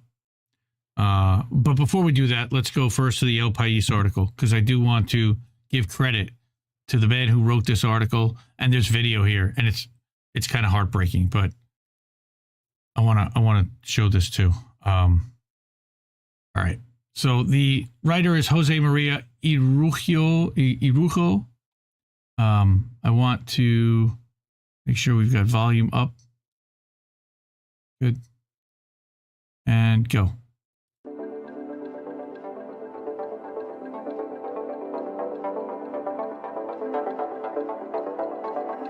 Do a kickflip. That's not a kickflip.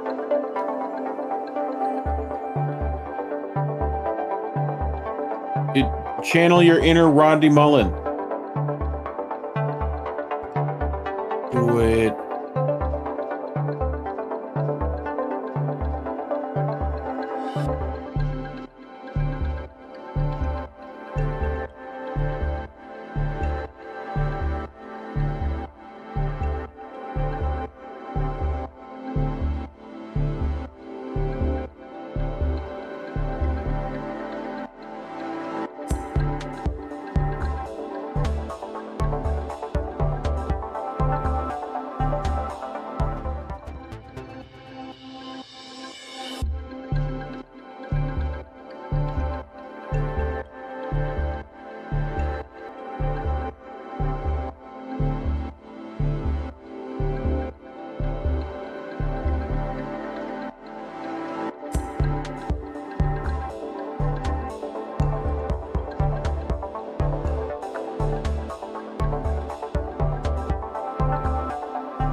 Stella. Hello.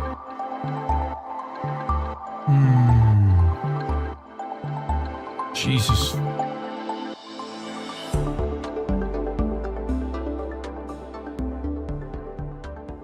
Well, thank you to El Pais for giving us that, and to the Ecuadorian embassy. I mean, to the UC Global case that's going on in Spain. And we'll have that. Crab asks how recent the footage is. That was from within the Ecuadorian embassy. I don't know exactly when. So that would have been. That would have been like before. How long has he been in prison for? Well, that would have been before 2019, but I don't know exactly when. Yeah. Here's the article from El Pais if you want to check that out and read it. But I do want to go through. Do the math, Rain Man. Tareq Haddad's article, and there's David Morales. Okay, pictured at one of the company's offices with a colleague who is faceless. But that's David Morales right there. That's the guy that really rigged all this spying against Assange. Either knowingly, he had to know what he was doing by the end of it, but this is the key thing. Tareq Haddad says, Spanish police omitted a very relevant volume of material from the judge investigating spying allegations against UC Global owner David Morales, the former Spanish Marine accused of breaching Julian Assange's privacy while the WikiLeaks founder sought political asylum in Ecuador's London embassy, according to a new report in El Pais.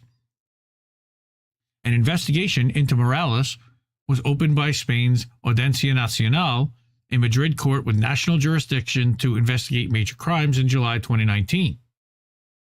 It came after two witnesses from UC Global, the firm contracted to provide security for the Ecuadorian embassy, approached Assange's lawyers, alleging that Morales had used this access to surreptitiously eavesdrop on Assange, his visitors, as well as meetings held with lawyers and medical professionals, and handing over the acquired materials to America's Central Intelligence Agency. Yes, this is what happened. We have to go over this. Once a criminal case was open, the premises of Morales' home and businesses were raided by Spanish police on 17 December of that year. In the process, police confiscated over 20,000 euros in cash. That's not pounds, that's euro in cash. 2 guns with serial numbers scratched off, one of which was loaded, as well as physical files, laptops, mobile phones, and external storage devices in the form of pen drives and hard drives. Copies of the digital files were subsequently sent to the presiding judge, as well as Assange's Spanish lawyers, who trawled through the evidence to compile a criminal case. And these are the guns, and there's the serial number scratched off. You can see there in the picture. Mm-hmm.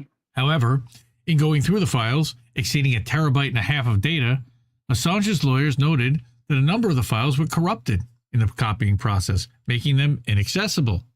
They successfully petitioned the judge to have their own IT experts make new digital mirrors of the images of the devices in January of this year. How about that? About it. Now, according to their recent interview with El Pais, the lawyers made a shocking discovery once the new data had been accessed. Almost over 250 gigabytes of material originally on the devices was never included in what the judge or lawyers had received.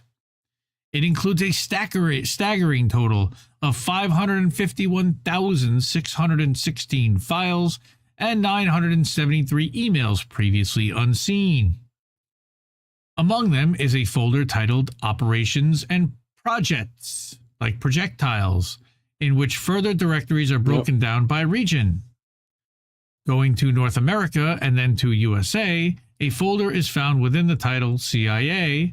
In there with the title CIA, in there are images and video footage from the secret surveillance undertaken in the Ecuadorian embassy.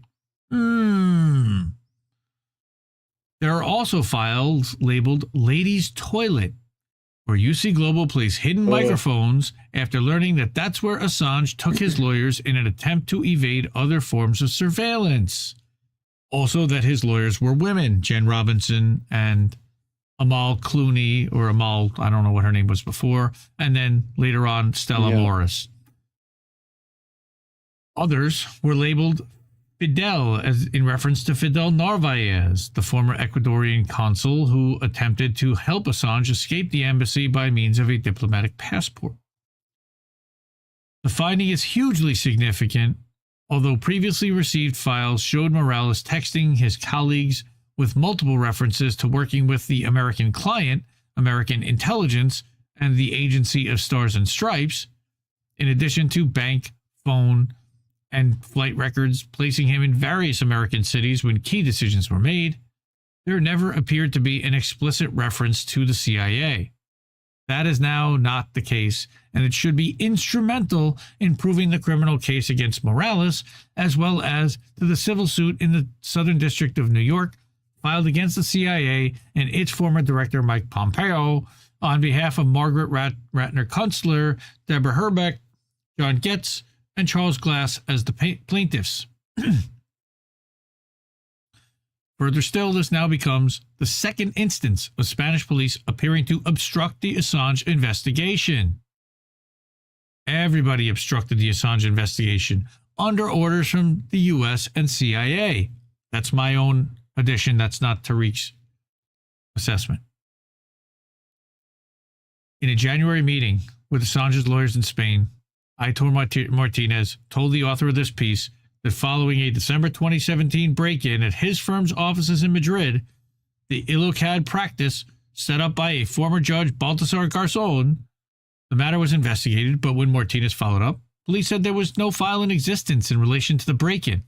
What? Further follow-ups about this fact did not yield any additional information. But here's the cam footage of somebody breaking into these offices. These are screen grabs of CCTV footage from the law firm. We remember this. Like, we covered this. I think we covered this last year. Maybe. The break-in, which is believed to be carried out by professionals who use gloves and other means to avoid detection, is suspected of being linked to Morales and UC Global due to testimony provided by one of the two witnesses. Because in his statement to the Spanish court, witness 2, anonymized to protect him from potential reprisals from his former boss, said, I recall that at the end of November 2017, David Morales told the company workers that the Americans were very happy with the information that we'd supplied, but that they would need more. To this end, Morales spoke about the possibility of entering the legal offices of ILOCAD, which is the law firm which is headed by Baltasar Garzón in Madrid, given that Mr. Garzón coordinated the legal defense of Julian Assange. This would allow us to obtain information concerning Mr. Assange for the Americans. I believe we found that they had placed cameras in his office, too. 2 weeks after this conversation, the national media reported that 2 men in baklavas had entered his law offices. Remember, we reported on this. I recall that the news was shared amongst the employees in the Jerez office, and we speculated whether this could have to do with what our boss, David Morales, had suggested. Morales is currently under house arrest while being investigated for breach of privacy, violation of confidentiality of attorney-client privilege, bribery, and money laundering. Nice guy. Spanish case against him is continuing, and lawyers recently filed a request to extend the investigating period by an additional 6 months. And as we know, Assange, meanwhile, has now spent over 4 years in prison in Britain's HMP Belmarsh, Her Majesty's. HM is Her Majesty's Prison. That's what HMP stands for. Belmarsh. Yeah. While U.S. attempts to extradite him to the country continue. He's wanted in connection with obtaining and publishing the infamous collateral murder video, as well as U.S. military logs from the wars in Afghanistan and Iraq. Defenders argue that the publication of these files is no different from what journalists do every day, and the prosecution is an assault on press freedoms. But the U.S., of course, says it's a violation of the Espionage Act, except that he wasn't bound by the Espionage Act, and that Assange should spend decades, if not the rest of his life, in incarceration. Support Tareq Haddad, TareqHaddad.com. That was a good article. To me, this is the smoking gun. Like, literally, this is the smoking gun. They now have the video footage. We now have the video footage off of this guy's computer in a folder labeled CIA that they never gave. And now we have it. Why isn't he out right now? Why isn't he out right now? And I think Misty would totally agree with me. Yeah. We're fucked. You know what that made me think about? All this attorney and stuff. What was that other attorneys at law we made the other day? Clarenberg, Rubenstein, and Blumenthal, attorneys at law. I didn't even add Clarenberg. I just thought it was Blumenthal and Rubenstein. Blumenthal and Rubenstein, attorneys at law. Attorneys at law. No. Do you want to sue your government? those guys absolutely killed it with NED this week. So shout out to those guys. Oh, wow. Great. Yeah, that's amazing. Airing tomorrow, our coverage of that. Amazing. I do have, by the way, one more story that I do want to get to. We got merch, but this is a Common Dreams. You have 3 minutes. Yes, perfect. Well, we're going to need a little bit more than 3 minutes, but you're going to like this. You're going to like the way you look. All right. Common Dreams. This is a story that I literally didn't hear anybody talking about. Apocalyptic scenes. That's not a word that you hear very often. As unprecedented climate-driven wildfires devastate Nova Scotia, Canada? Yeah. Nova Scotia. So our friend Aquatine Marxist over on Twitter, he tweeted out a picture this morning about, oh, hazy morning, and I said, thank the wildfires in Canada. And his response was, I didn't even know it was happening until I got on-air quality warnings and Googled it. And that's when I said, I don't often see the word apocalyptic to describe a disaster. And he just said, holy shit. What are we talking about here? Because again, I know corporate media talked about this. I didn't really hear about independent media talking about it. But firefighters in Nova Scotia are battling the largest wildfire in the Atlantic province's history.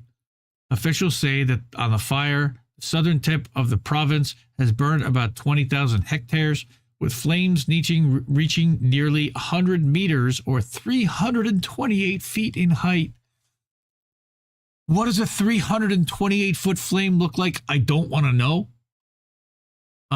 Yes, Mastermind, they've been on fire for a week. I actually have a friend in Nova Scotia. Yep. He said that it started raining yesterday. I've been checking in with him to ask him how things are and how his family is, and they're all just scared shitless. Old newbies. And we're gonna look at some video, and we're gonna talk about from Common Dreams. Julia. I built this wildfire for you, Julia. I built this show for you, Julia. Right. So, officials and climate experts in Nova Scotia, ceiling fans, in every room, pointed to numerous climate-related factors, of course, that have contributed to the wildfires that are raging in the province this week, forcing the evacuation of more than 16,000 people and destroying roughly 200 homes and other structures. The Tantalon fire in the Halifax area and the Barrington Lake fire in the southwestern country of Shelburne have burned through a combined 25,000 acres in the Maritime province, which, as one firefighter told the Canadian newspaper Saltwire, has historically been far less likely to experience such blazes than landlocked provinces, western provinces. Sure, they're on the water. This is the worst fire I've ever been on, was the volunteer firefighter captain. I've been on other large fires in Nova Scotia, Porter's Lake. We lost structures there, but you don't see fires like this in Nova Scotia. You see these in Alberta. That's fucking Alberta. Well, all right. Shout out to Yeti. Yeti's in Calgary, I know. Alberta, Canada. It's fucking Alberta. Right? They got that show every year. It's because of that. It's and they got the Stampede. It's technically Newfie accents are way harder. Like, and it's described a surreal scene. Ready for this one? Jim Carrey as that's Irene. It's the where he plays it's the one he does in Series of Unfortunate Events. Oh, okay. Lemony Snicket's. It's all Newfie stuff. Yeah. Okay. So he says does we're that driving as like there's another one that has that, but this guy Tetnish. Someone will let me know. Right, the captain, he said that we're driving on Hammonds Plain Road with fire on both sides of the road, structures on fire, cars abandoned and burnt in the middle of the road. Other witnesses, including a filmmaker, posted videos on social media of apocalyptic scenes showing fires destroying homes and huge plumes of smoke rendering highways nearly invisible to drivers. We're going to look at a couple of those in a minute. This is from Al Jazeera. I almost died. He says the fire spreading. It's very serious. We couldn't see anything. So the planet is on fucking fire. As Nikki from Backyard Politics, that used to be her thing. And action. That's a fire. That's a fire. Oh, wait, let me go back because the one. I mean, that's out the side of the window of the highway they're driving on. Like that's just gonna take the other. Yeah, they're surrounded. Oh yeah. And you see how dry everything is too. Oh my god. Like. All right, so like all that grass is gonna fucking. Yep. Yuck. Okay, so that's bad. That's bad. Yep. Why is it doing that? Okay, here we go. So, Karen McKendry, who's a wilderness outreach coordinator at the Ecology Action Center in Nova Scotia's capital, Halifax, told The Observer that the province has experienced hotter, drier weather than normal this spring, making it easier for fires to spread naturally. Right, so that's that. Fires in areas where Hurricane Fiona downed trees had the potential to move faster and burn more intensely, making them potentially more difficult to contain and control. At this time, needles, twigs, leaves, etc. support fire ignition and spread, and with high winds, the spread can be rapid and intense. This would be a great time to end fossil fuel subsidies, invest in a Green New Deal. No, that would have been about 15 years ago, but that's another story for another day. I don't want to talk about what they could have done. More than 200 crews have been sent by government agencies from across the province, and Nova Scotia officials said Tuesday that both the Tantalon and Barrington Lake fires were still out of control. That was last week, 2 days after they began, and were rapidly moving. Now, they've gotten them under control according to what I recently seen, but that it could flare back up. But they're due to have 4 days of rain, which is going to fix all of this. McKendry pointed out the number of anti-conservation activities that may be linked to increased wildfires, of course. Roads being built deep into our forests have allowed more people opportunities to accidentally set fires, while the government has been emptying our urban areas of wetlands, making it easier for blazes to spread widely. Do not delude yourself into thinking this is a one-off. The world is more flammable than it's ever been. Now, we talked about the Al Jazeera one.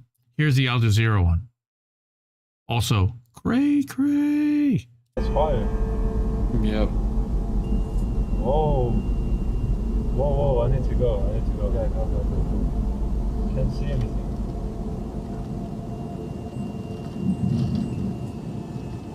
Yow! Whoa. Yep. Haul ass, man. Just haul ass. But don't. Go. Right. Can't haul ass. I almost died. The fire is spreading. It's very serious. I'm not kidding. We couldn't see anything. I was just going to film, and I'm sorry I did that to you, Ali. I took you with me, but guys, like, this is really serious.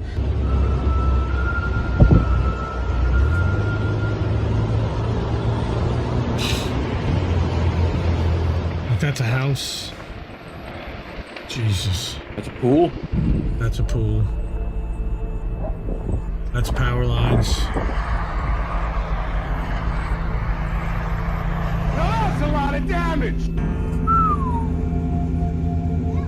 Look at that shit.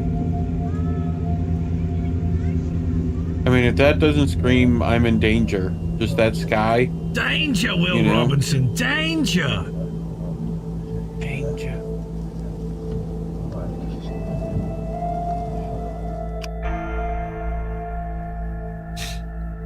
Shout out to that reporter from Al Jazeera for the balls to be there. Oh, look. Yep. That's fire. That is crazy. Whoa, I need to go. I need to go. Yeah, you do. I need to go too. Yep. I need to go. Yeah. So I did not think that everybody had heard about that. I certainly had not until I saw the thing from my friend on Facebook about what was going on up there. And I'm like, how have I not heard anything? Well, that's kind of what I do a show about. So I guess I know what I'm doing this week. And that's how I made it into the show. So that is about all I got for this portion of the show. And that is heartbreaking. I agree. Thank you for sticking with it. Free Julian Assange. Hi, Kameshwari Kate. Yep. Hi, Bad Cookies. Hi, Gamer. Screw Google. Mastermind. Screw Google, I love your comments. Thank you on the videos afterwards and on the clips. Desert Mantis, hey, how are you? Zombie in the Air, everyone, thank you for being here. Love you all. Appreciate you. Mad Crab, love you too, man. We got to get that schedule out. We'll work on that. I think that there could be a better, we could do a better template than that. I'm not crazy about the way that one looked. But anyway, that's inside baseball stuff. Yeah, I know. Yeah, already it's been an hour 45. Yeah, I would say it's time for boats, kind of. But I want to put up a couple of chats here from here's the INN News episode where he purged the Assange files with special guest Misty Winston. Go check that out for sure. Okay. Yep. I saw a question by Crab. Where was it? Something. Now I can't find. Oh, here it is. Did you end up putting my thumbs in the slide? No, I did not get your thumbs in the slide. Sorry, as you noticed. Yeah. They're gonna be clip thumbnails though. Yeah, we'll use them for the clips. He says, do you guys even think that if Assange gets out now, he'll be able to live the rest of his life at ease, or in his mental case gone for good? I would. No, he's already mentally broken. I would say that he just had a stroke. He needs to get out just for his physical safety. Yes. It makes me sad too. They've already kind of gotten what their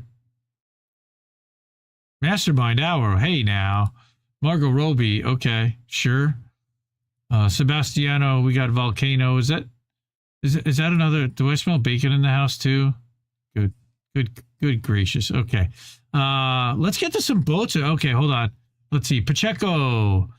Those folks are lucky that they weren't roasted alive in their car. That crap can happen. 100%, man. Like, that is scary. Yep. Google says, if I had 500 acres burn around my house last few years back, we were lucky, but we were also proactive in fighting the fires with the fire peeps. Yeah. Mouse SF, think of how much we lost with Julian out of commission. It is awful, and maybe one day. But even with him out, I don't think that we would get that Julian Assange. I don't think he would go back to doing WikiLeaks, and I would totally not fault him, blame him one bit for not doing that. He's done more than enough, and he deserves to live his life in peace at this point and be out and free.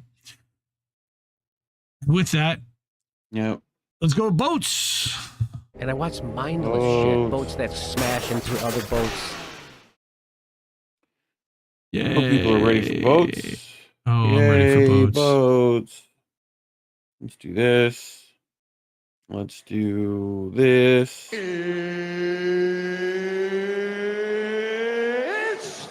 time! What?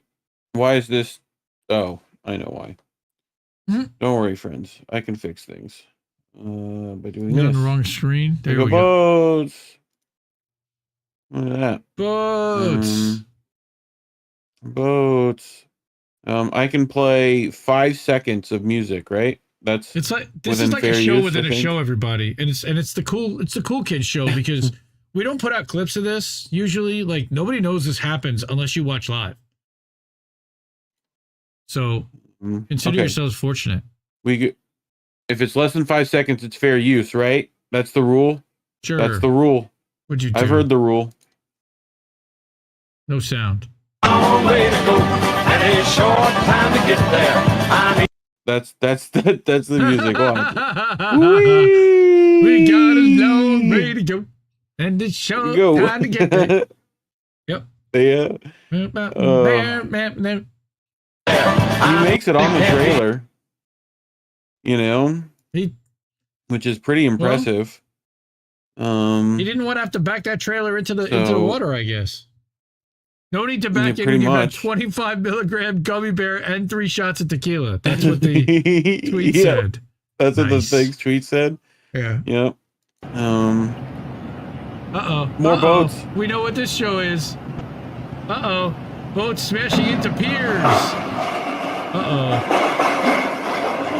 That don't sound good. I knew that was going to happen. Did you? When did you find that out, Larry? Thanks for saying something. Right? I knew that was going to happen. Why didn't you warn him, Larry? Huh? He's pounded down. Wee!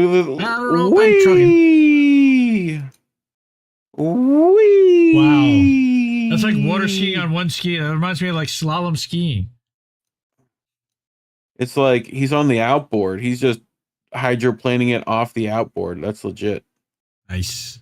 That's some moves. It's official. Minnesota's become the 23rd state to legalize recreational marijuana. Blaze so up. 23rd. 2 more, that's half the country, right? Sure.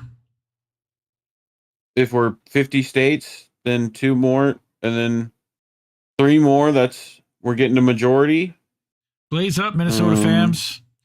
Yes, Gamer, he What did. up, He trimmed up hoping that RBN was going to invite him on, but instead he got the invite from Sabby Sab, so it's just as good. Sabby Sab, so yeah. Worked out. I did. No, I gotta go get a haircut. No, I don't want a 7-Eleven. Do you want one, later. Indy? No. Do you want one?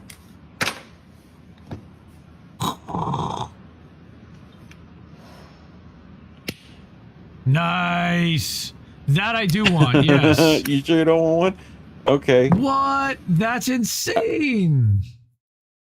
A built-in lighter? Is that that must be refillable, but that's cool. Yes. That's slick. Get yours now. It's gonna stink out your pocket the minute after you smoke it. No, it had a little cover. You know, see the little cover? That's not gonna. Yeah, that won't smell. Airtight. Bro. No, it'll be fine. What about the mouthpiece? Caillou,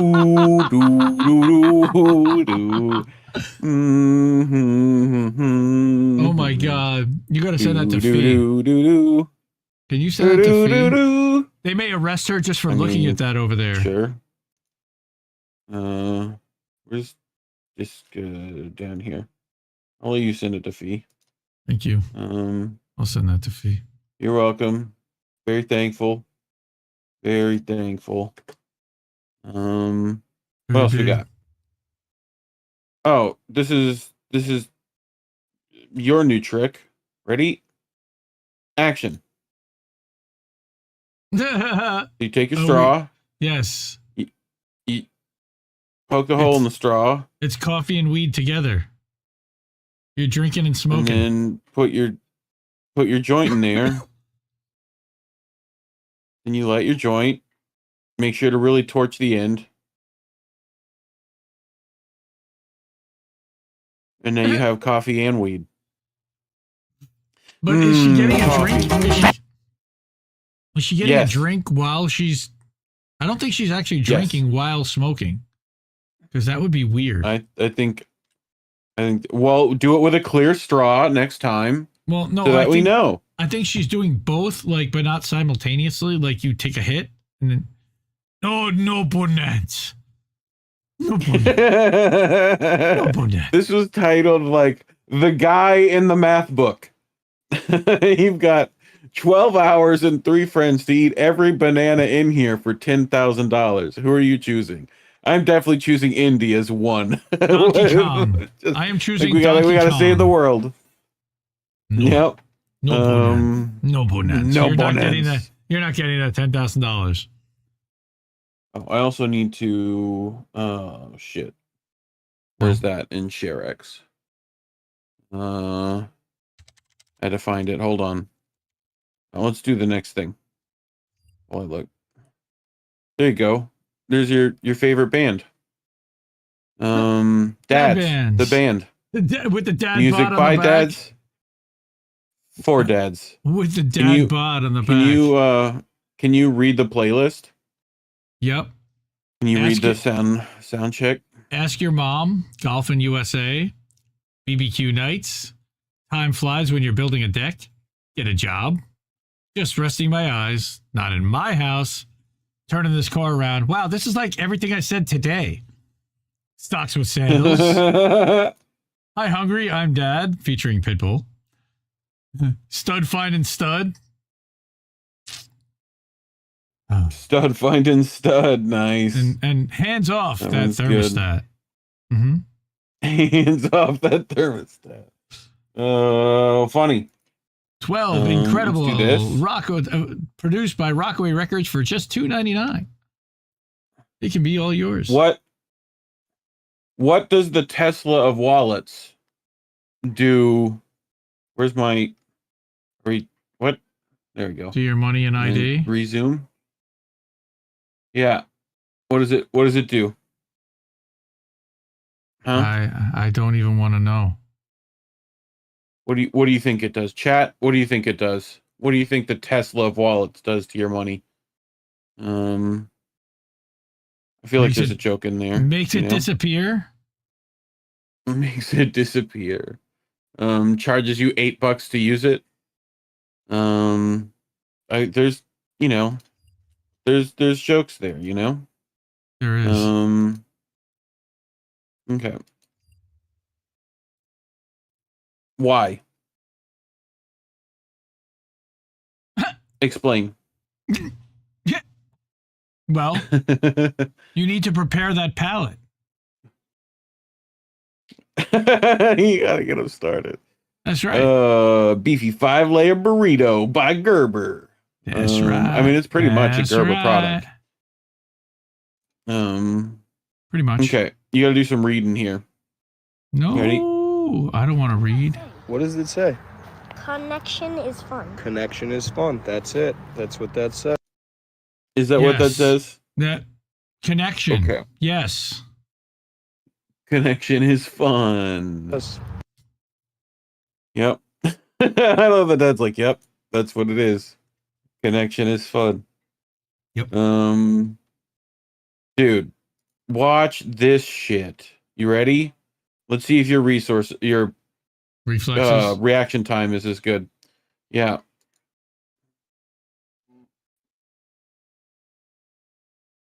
Okay. Doors closed. We're assessing the scene. Uh-oh. Oh! Oh! Oh, shit. Oh! Where's the railings? That mom got him. Jesus Christ. That's a safety hazard. Yep. Your stairway is not baby proof. Your stairway almost killed my child just now. Damn, what a save is right, zombie. Hold on, here we go. You want to see the coolest mom this guy's ever met? Sure. It's you ready? My wife, but I'm with the coolest mom I've ever. Oh.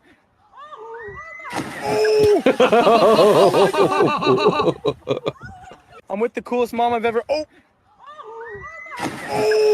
Oh. Yeah. Ooh. He didn't push her. She did that on purpose. We up out of here. Woo. Was this on purpose? My daughter's good at those, but I can't do that for shit. No, lock those triceps out, baby. No, I'm the worst. I'm the worst at that. We got to get you a pull-up challenge going. Oh!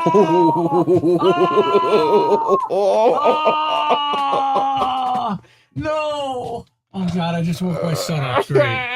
Why did you yell like that? No!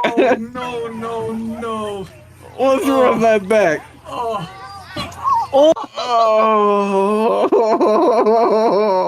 that kid's going for surgery.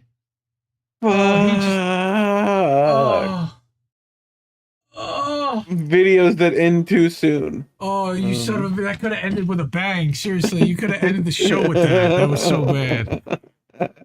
Dude, there's like, look how much more there is. Oh my God. Look how much more. Strap in, bud. Oh God. Bethany, what's wrong? Can you take the child, please? Why? What's wrong? What's that in your hair? Threw up in me. In your hair? Yes. I put him on my head. Oh, that's not Moose? I put him like this on my head. We were watching TV. I went like this for 5 seconds. Watch the and then I fan. feel, oh wait, what's that? I told you stop doing that. Julia. Look at me. So take your rat. Have you Julia. ever seen something about Mary? Something about Mary with the yes, with the gut, with the gel. Yes. Was that Moose? Yeah. Yeah, was that Moose? Oh my word. Do you have one of these? You have one of these? We had one of those. Oh, whoa! Yeah. Holy shit, that's dangerous. And up. My kids And never did that. Jesus, that's really dangerous. Yeah. Yeah. Till it goes all the way up and he goes backwards on his head. Yeah. Yeah, I did it. Chilling. He peed on her? No, he puked on her. Bad cookies. He puked on her head. Yeah. He spit up. He had like white all over Cookies her wants forehead. an adult-sized one. Right? It's called a rock hammock. climbing. Rock climbing with Dad. Oh, Dad no. with the rock climbing. Uh-oh. Dad thinks We're he's rock cool. climbing. Oh, no. Like, I love the look. The look on his face after. is just- Oh, fuck. Oh, man. What the fuck was that kid doing Oh, here? fuck. Bro, I've been there. Yep. been You've there. been there. Like, fuck. Have you been here? Speaking of Mission Impossible. Oh, no.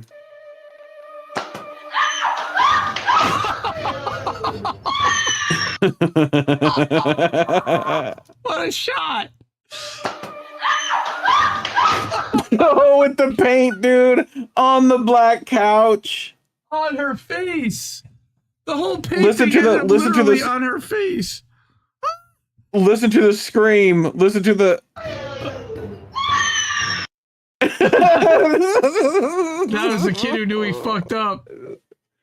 No, that was the lady. That was the mom? That was the mom. Oh my god. That was the like fucking. Not the couch. Oh shit. Oh. Look, Yeah, we're that here with the kid- grandkids. That kid is. We're fine. Here at the Grand Canyon with two of my grandkids. We're Here at the Grand Canyon with one of my grandkids. Oh. We're with the fucking, Wait, what? like. Here at the Grand Canyon with two of my grandkids. Here at the Grand Canyon with one of my grandkids. It's just fun. All right, this one's good. You'll like this one. And action. We'll get to scoop it. The Scoopy goes in. Okay, good Scoopy. And do we scoop it all? This face is the like best. Just I was literally making that face down in my palm. I hadn't even looked up to see her reaction yet. Nice. Twin dad. look at these. Look at them. Look.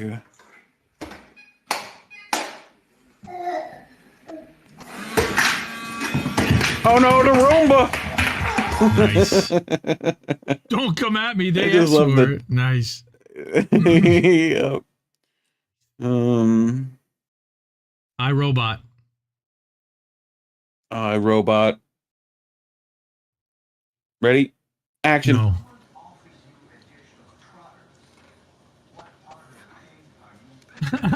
Give me that chip. Oh, he wants to eat it right out of her mouth. Give it back. Object permanence. I don't understand. All right, look at the poppers.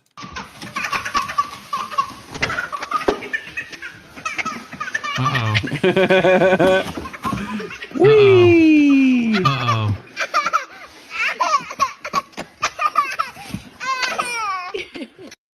Oh, happy kid. That kid was the happiest kid in the world.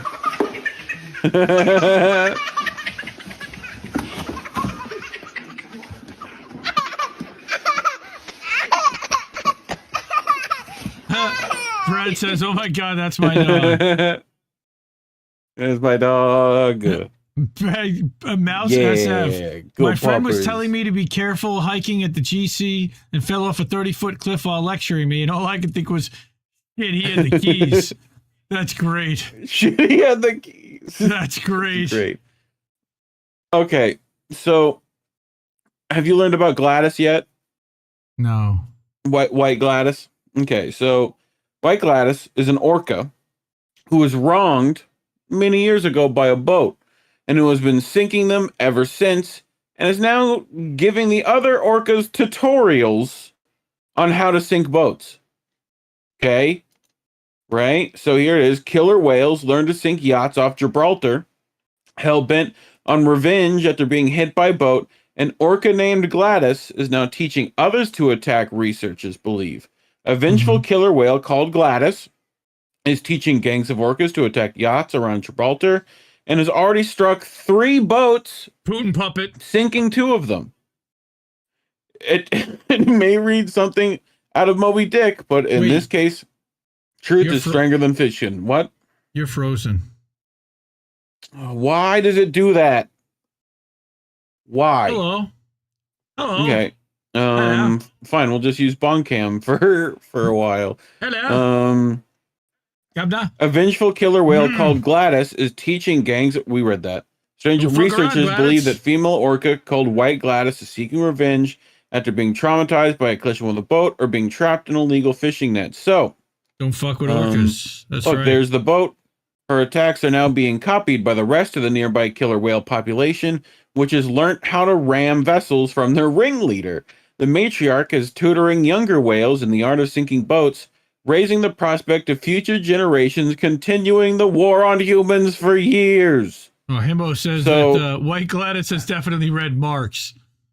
Marx, right? That is a communist. So somebody breaking Gladys the killer revenge whale is now threatening yacht boat captains directly. You're next, Axel. What? Who is this? Sleep with one eye open, bitch. Oh my God. That's great. Oh, that's fucking great. Dude, wildlife. Hey. If this is not the future you want, I'm not interested. Dude. Like, look at the boy. That's a Look kitty at the baby Bjorn. and that's your lady deep throating a fucking ice cream cone. Don't worry about that.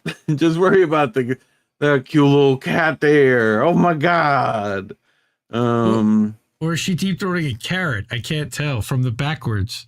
I think it was like a drumstick. That's an awfully skinny drumstick. Look at the poppers. Oh, nom nom nom. I'm gonna kick that kid out. God damn, I'm tired of your shit, kid. Fuck you. Yeah. Get the fuck out of here. Out. Now I'm gonna shit in that big hole I just dug. Probably. Let her deep throat that ice cream, right? Look at her deep throat that he has. All right. Was that Nancy, Yeah. was that Don't look Nancy at it. Pelosi's ice cream? Don't look at it. Don't look at it. Damn cookies. Yeah, all we right. thought the same thing. Watch this one. This one you got to keep up. I'm watching. Oh, you showed me this, but yes. Woo! Hey now, woo! Oh, he's walking on water. Back in. That's a Jesus cat. Oh God. Like, it's just the fact that he gets like, he's like, oh, I could be safe, like kind of now, and then no, I'm gonna go back this way, and then I'm so fuck. Like, he gets out here, then is safe, and then jumps into more water. Like, fuck. I hate this liquid. Look at Sanic, the hedgehog. Oh goodness. That's not a head. That's a porcupine. You like Sanic? That's a porcupine. No, it's a hedgehog. Is Det it? kommer banan. Yeah. It's Ron Jeremy? Pottis. Hej. Vill du ha middag? Ja. Det där.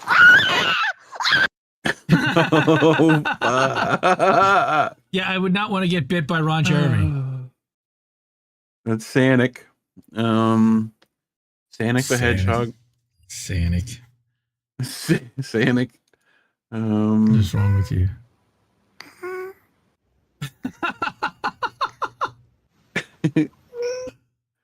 Just that. Just those noises. Minimal effort.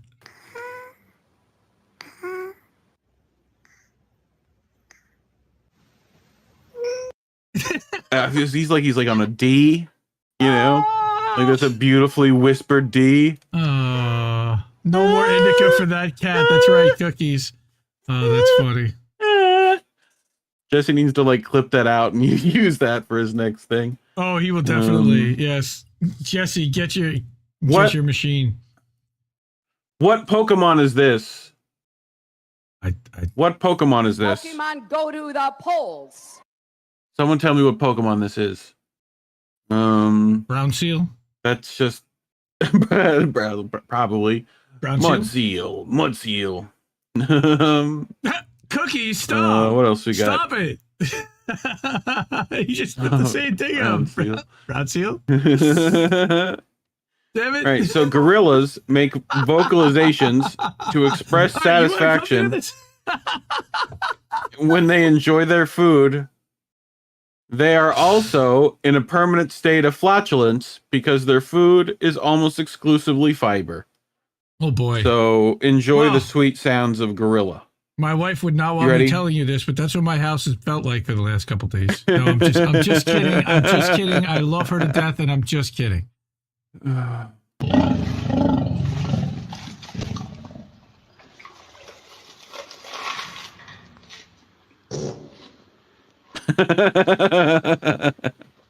That was me at Michael's today with my kids. Eating a fucking big thing of lettuce. No, I wasn't even eating lettuce. I was just standing in the aisle, fucking ripping them. And they were just like, I feel like you were eating a whole head of lettuce. Rick Solis Gorilla ASMR. Yep. Nice. Yep.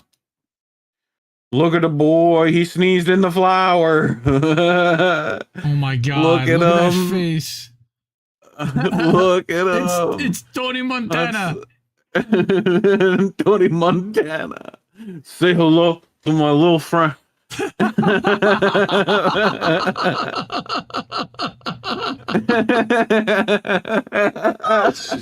goodnight to the bad guy. Oh God, I love him. What a mask. I love him so much. Jesse would love him too. Yes. Oh. All right, enough. Why are we looping this? I just wanted to clean. There you go. Kitty. It's just he looks like a fucking like horror movie villain. With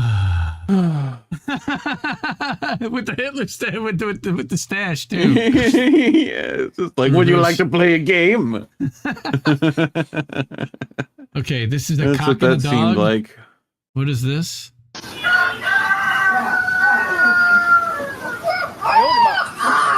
Nice. He's answering the rooster. Exactly what you needed to do. A cockadoodle dog. Exactly right. A cockadoodle dog. That is right. Can you see what that is? That cat got Dash Dabrowski energy. Holy shit, that's great. Brad is killing me. Hey. Brad has been killing me. Ballinger, old Ballinger in the chat. Yes. Get out of here. Go. Get out of here.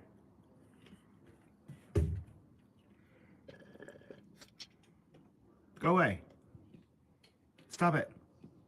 Is that bird food, not yours? Is that a bear? Uh-huh. Oh.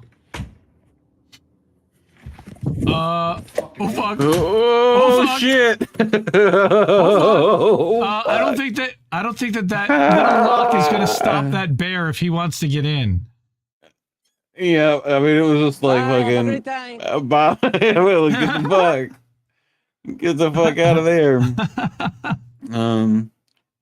All right, we need 2 bears. 1 cave. Here we go. This is what we call 2 bears, 1 cave. Oh boy. Hey boy. Hey now. You're an all-star. This reminds me of Run, bro! Run! Oh Oh, my shit! God. He fell. This reminds me of like rodeo clowns. fucking That's what they felt like. Like, did you see the fucking bear fall, dude? Yeah, he went right down. Down goes Frazier. Like, Down goes Badger. no, it's a bear, not a badger. I said Berger, like Frazier. Oh! Down goes the bear. There goes bear. Gotta get the picnic basket, boo boo. No, not in the stream. Dude, Now, says like, after that Gerber, the Taco Bell Gerber food, you know.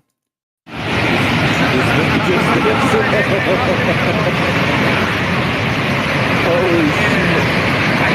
It's like a dam diverting water.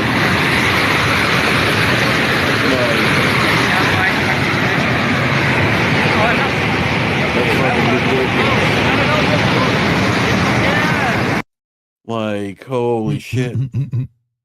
That's a lot of water. Right, this is how you make an escape. That's how you do it. That's like superhero kind of shit. I know, right? Whee! I love the noise. That's the best bit. That's pretty damn funny. This one I just something about it just made me. I know that's not what it is, but to me, I just feel like she's stealing this car. Right? Like, okay, get this fucking one and get the other one, cool, and then we'll fucking buy, take your car. Like, fucking, Well, that is one way they I don't can know tow why, a car. but yeah, bye, take your car. It's mine now. Uh-oh. Oh no. Oh else we no. got? We're red. We're red. We're yellow. We're green. Okay. Woo. You're We're good. losing- Don't even we're worry about losing- that. That's not a thing. Shrimps is Shrimps bugs. is bugs. I've been telling people this. They're the bugs of the You know, sea. if you're gonna eat the bugs, shrimps exist. Eat the bugs. Speaking of eating disorder helpline fires staff, transitions to chatbot after unionization. The chatbot is named Tessa and will replace the entire helpline program starting June 1st. And how do you think that helped the mental health of the people working the helpline? Right? How does that work? I just thought you would like this. Well, they can all call You it know. the Tessa, I guess, is the rationale. Yeah. Okay, folks, as you could see, I'm in a Jewish neighborhood. Okay, and this adds to the humor of what I'm going to tell you. The humor is not aimed at Jewish people, but it's aimed at what's just happened. I just done a delivery to this shop, and as I was coming up, you had an Orthodox Jew coming down the stairs with a hat and the dreadlocks. And you know what he said to me? Sorry, I shouldn't laugh, but I'm laughing because he doesn't realize he actually insulted me, but he thinks that he's actually being friendly. But because I understand his sentiment, I didn't take offense. Now, my parents are from Grenada, small island in the Caribbean, and what he said, he said a Jamaican swear word. So, but as soon as he saw me, he put his fist out, and he smiled, and he said, "Yes, bumper class." What? Yes, Bumbleclad.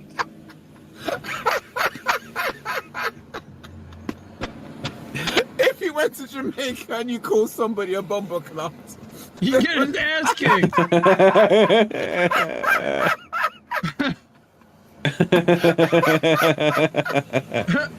What? He thinks that he's being kind, but he's insulting me. Yes, Bumper Cloud. Bumper Cloud is a vagina rag, according to Bad Cookies. It's an insult. Sorry. Used very frequently, though. I'm sorry. Bumbleclaw. It derives from like blood Someone clot. think they're being nice, but they're insulting you. But yeah. They don't know they're No, insulting it's you. like it's a tampon. Yes, Bumper Cloud. Yeah. I love this guy's dying. I'm sorry. Don't be sorry. Don't be sorry. Be you. That was great. Thank you. This one's fucking amazing. Hold on. Like you gotta look at the fucking I'm watching. You gotta look at the fronts on the fucking packages. What the fuck? What? Look at that. It's Spider-Man. That's fucking me. That's my fucking picture. It's Peter Parker. That ain't Peter Parker. That is fucking me. Son of a bitch. Look here. Look at Shrek. They even got my fucking face on his eyes. Oh, hell no. Oh, motherfucker. They even got me looking like Will on Stranger Things. Son of a bitch. What the hell's going on here? What they get these? Hey, they got the new Grand Theft Auto. Motherfucker, that's me. How the fuck they get that? How did they do that? I don't know, Brady. Did you give them permission to use? Hell no. Hell no. There's so many good things I should cut from that. How did they do that? Grand Theft Granny Mastermind. Yeah. Birds having an argument at 5 a.m.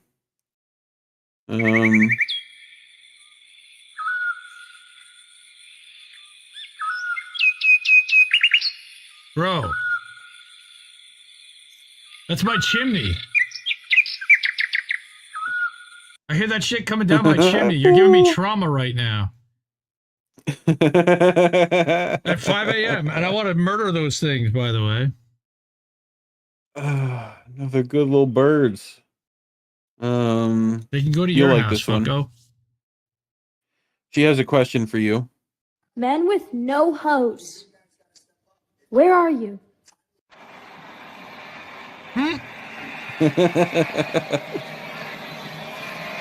Yeah. Yeah. Choo choo. Choo choo. Does that answer it? No. Did we cover that? No. Oh my god. This was the news, folks. This was the news. You are fake news. Oh, I don't care if she's 20. Hell, I'd fuck her. You can't say you wouldn't fuck her. Oh. Maybe that's what I'll do when they find her. I'll go and fuck her. What? Fuck her right in a pussy. What? All right, well, we definitely apologize for that editing error in that.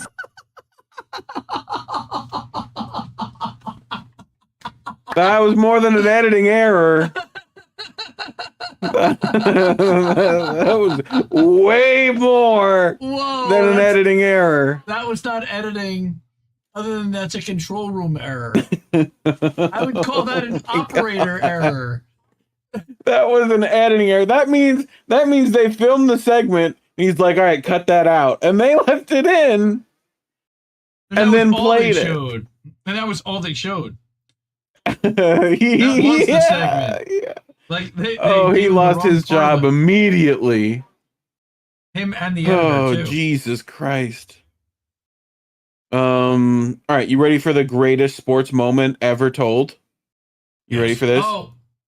This is At the International Roller Derby League. Dude, let me tell you a story about this after Yeah. you show this. Go ahead. Okay.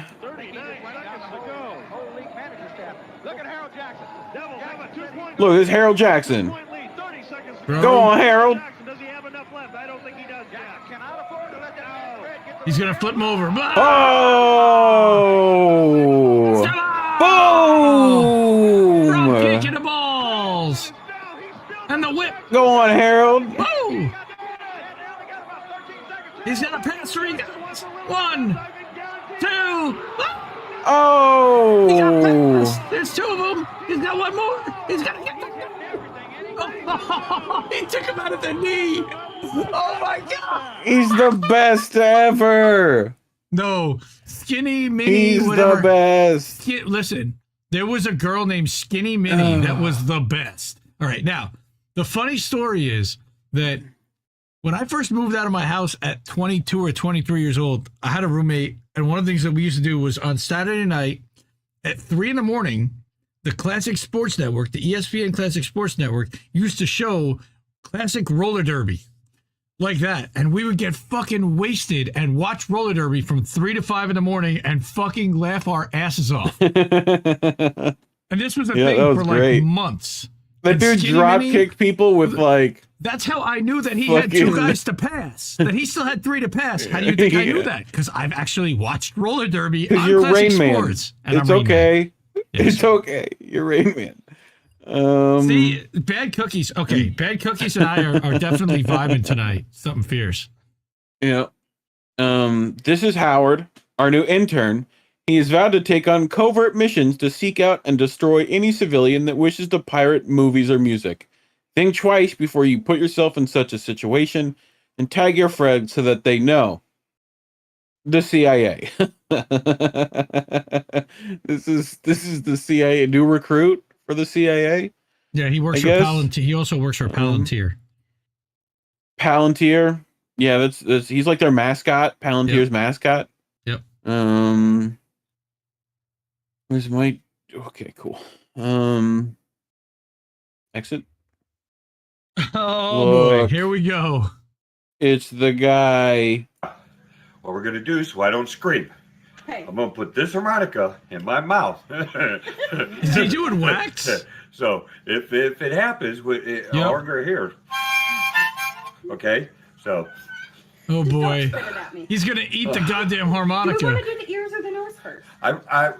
Well, the last thing you're gonna do is that one, okay? Because this one is gonna be a lot of pain. Okay, because your nail pulled some of my whisker hairs already. I know. Okay, so. Okay. Do you want me to count? No, I don't. Oh, don't hit the stick. Don't hit the stick. It hurts.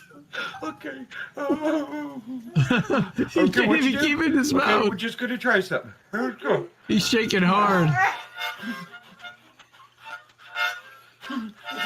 You got to hold the ear. I watched him on a video. You got to do the ear. Okay, don't just grab. He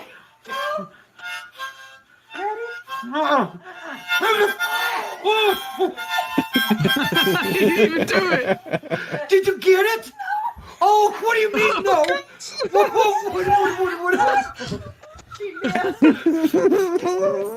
Oh my God! Please try.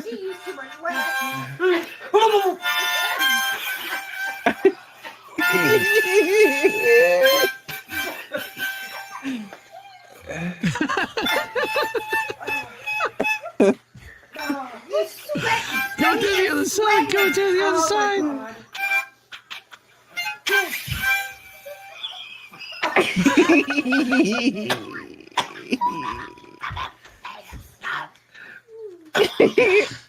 Breathe.